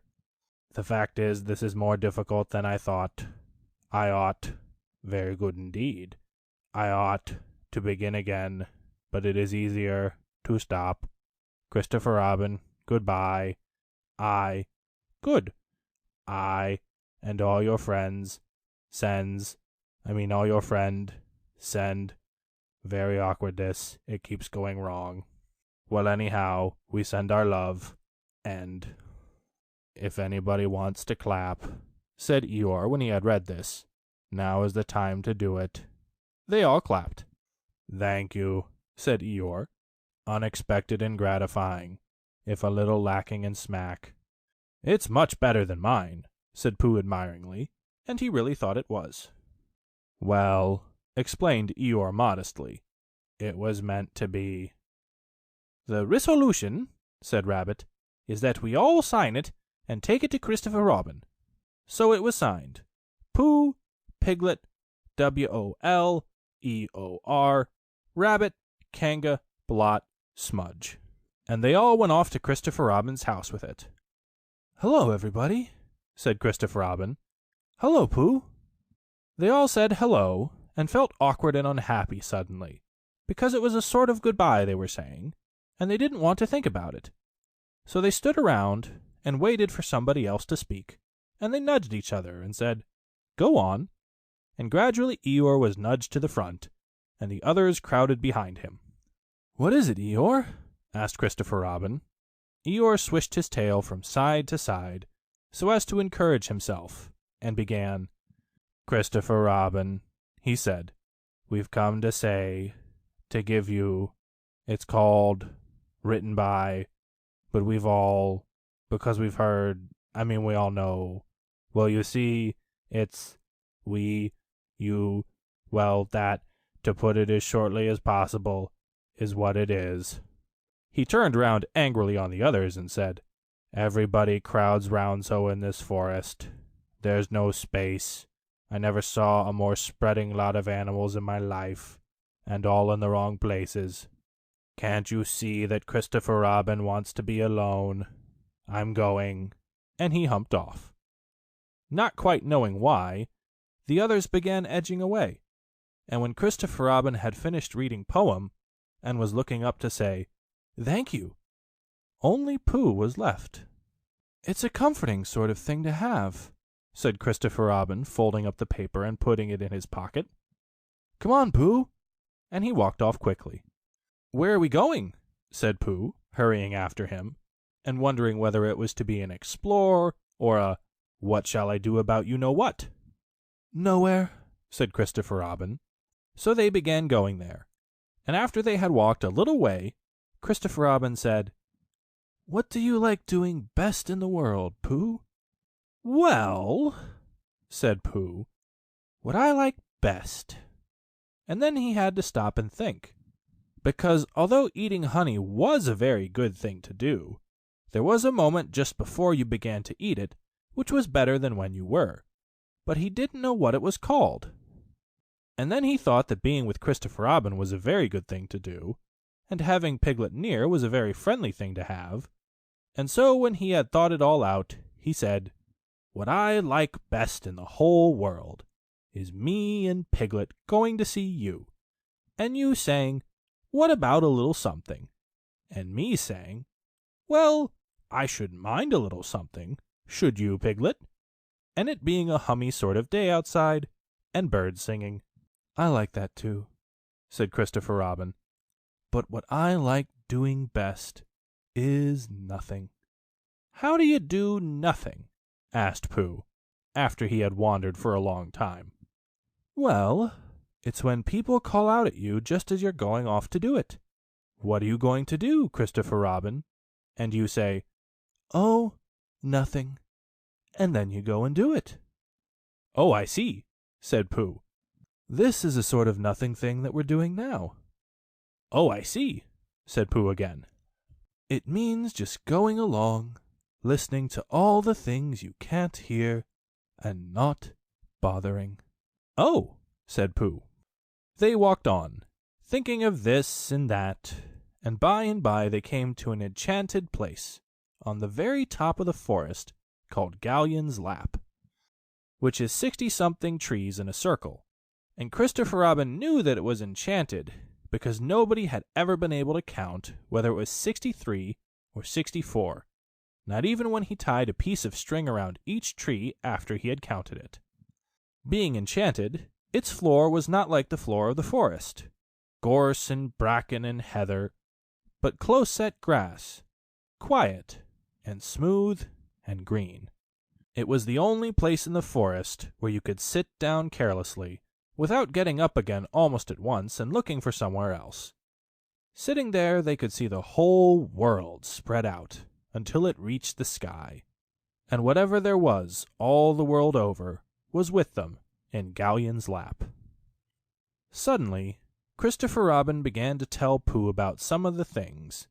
People called kings and queens, and something called factors, and a place called Europe, and an island in the middle of the sea where no ships came, and how you make a suction pump, if you want to, and when knights were knighted, and what comes from Brazil.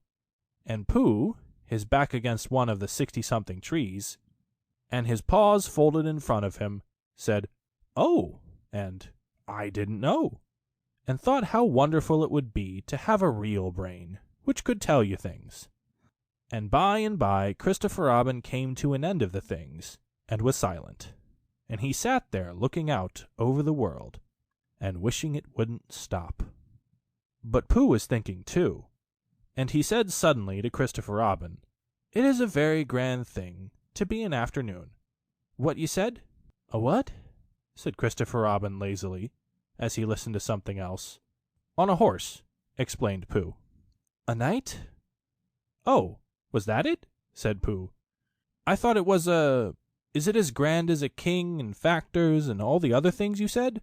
"Well, it's not as grand as a king," said Christopher Robin. And then, as Pooh seemed disappointed, he added quickly, "But it's grander than factors." "Could a bear be one?" "Of course he could," said Christopher Robin. "I'll make you one." And he took a stick and touched Pooh on the shoulder and said, "Rise, Sir Pooh de Bear, most faithful of all my knights." So Pooh rose and sat down, and said, "Thank you," which is the proper thing to say when you have been made a knight. And he went into a dream again, in which he and Sir Pomp and Sir Brazil and factors lived together with a horse, and were all faithful knights, all except factors, who looked after the horse, to good King Christopher Robin. And every now and then he shook his head, and said to himself, "I'm not getting it right." Then he began to think of all the things Christopher Robin would want to tell him when he came back from wherever he was going to, and how muddling it would be for a bear of very little brain to try and get them right in his mind. "So perhaps," he said sadly to himself, "Christopher Robin won't tell me any more." And he wondered if being a faithful knight meant that you just went on being faithful without being told things. Then, suddenly again, Christopher Robin, who was still looking at the world with his chin in his hands, called out, "Pooh!" "Yes," said Pooh. When Pooh?" "Yes, Christopher Robin." "I'm not going to do nothing any more." "Never again?" "Well, not so much. They don't let you." Pooh waited for him to go on, but he was silent again. "Yes, Christopher Robin?" said Pooh helpfully. "Pooh, when I'm not doing nothing, will you come up here sometimes?" "Just me?" "Yes, Pooh." "Will you be here too?" "Yes, Pooh, I will be, really. I promise I will be, Pooh." "That's good," said Pooh. "Pooh, promise you won't forget about me? Ever? Not even when I'm 100? Pooh thought for a little. "How old shall I be then?" 99. Pooh nodded. "I promise." Still with his eyes on the world, Christopher Robin put out a hand and felt for Pooh's paw. "Pooh," said Christopher Robin earnestly, if I'm not quite—" He stopped and tried again. "Pooh, whatever happens, you will understand, won't you?" "Understand what?" "Oh, nothing." He laughed and jumped to his feet. "Come on." "Where?" said Pooh. "Anywhere," said Christopher Robin. So they went off together. But wherever they go, And whatever happens to them on the way, in that enchanted place on the top of the forest, a little boy and his bear will always be playing. End of Chapter 10. End of The House at Pooh Corner by A.A. Milne.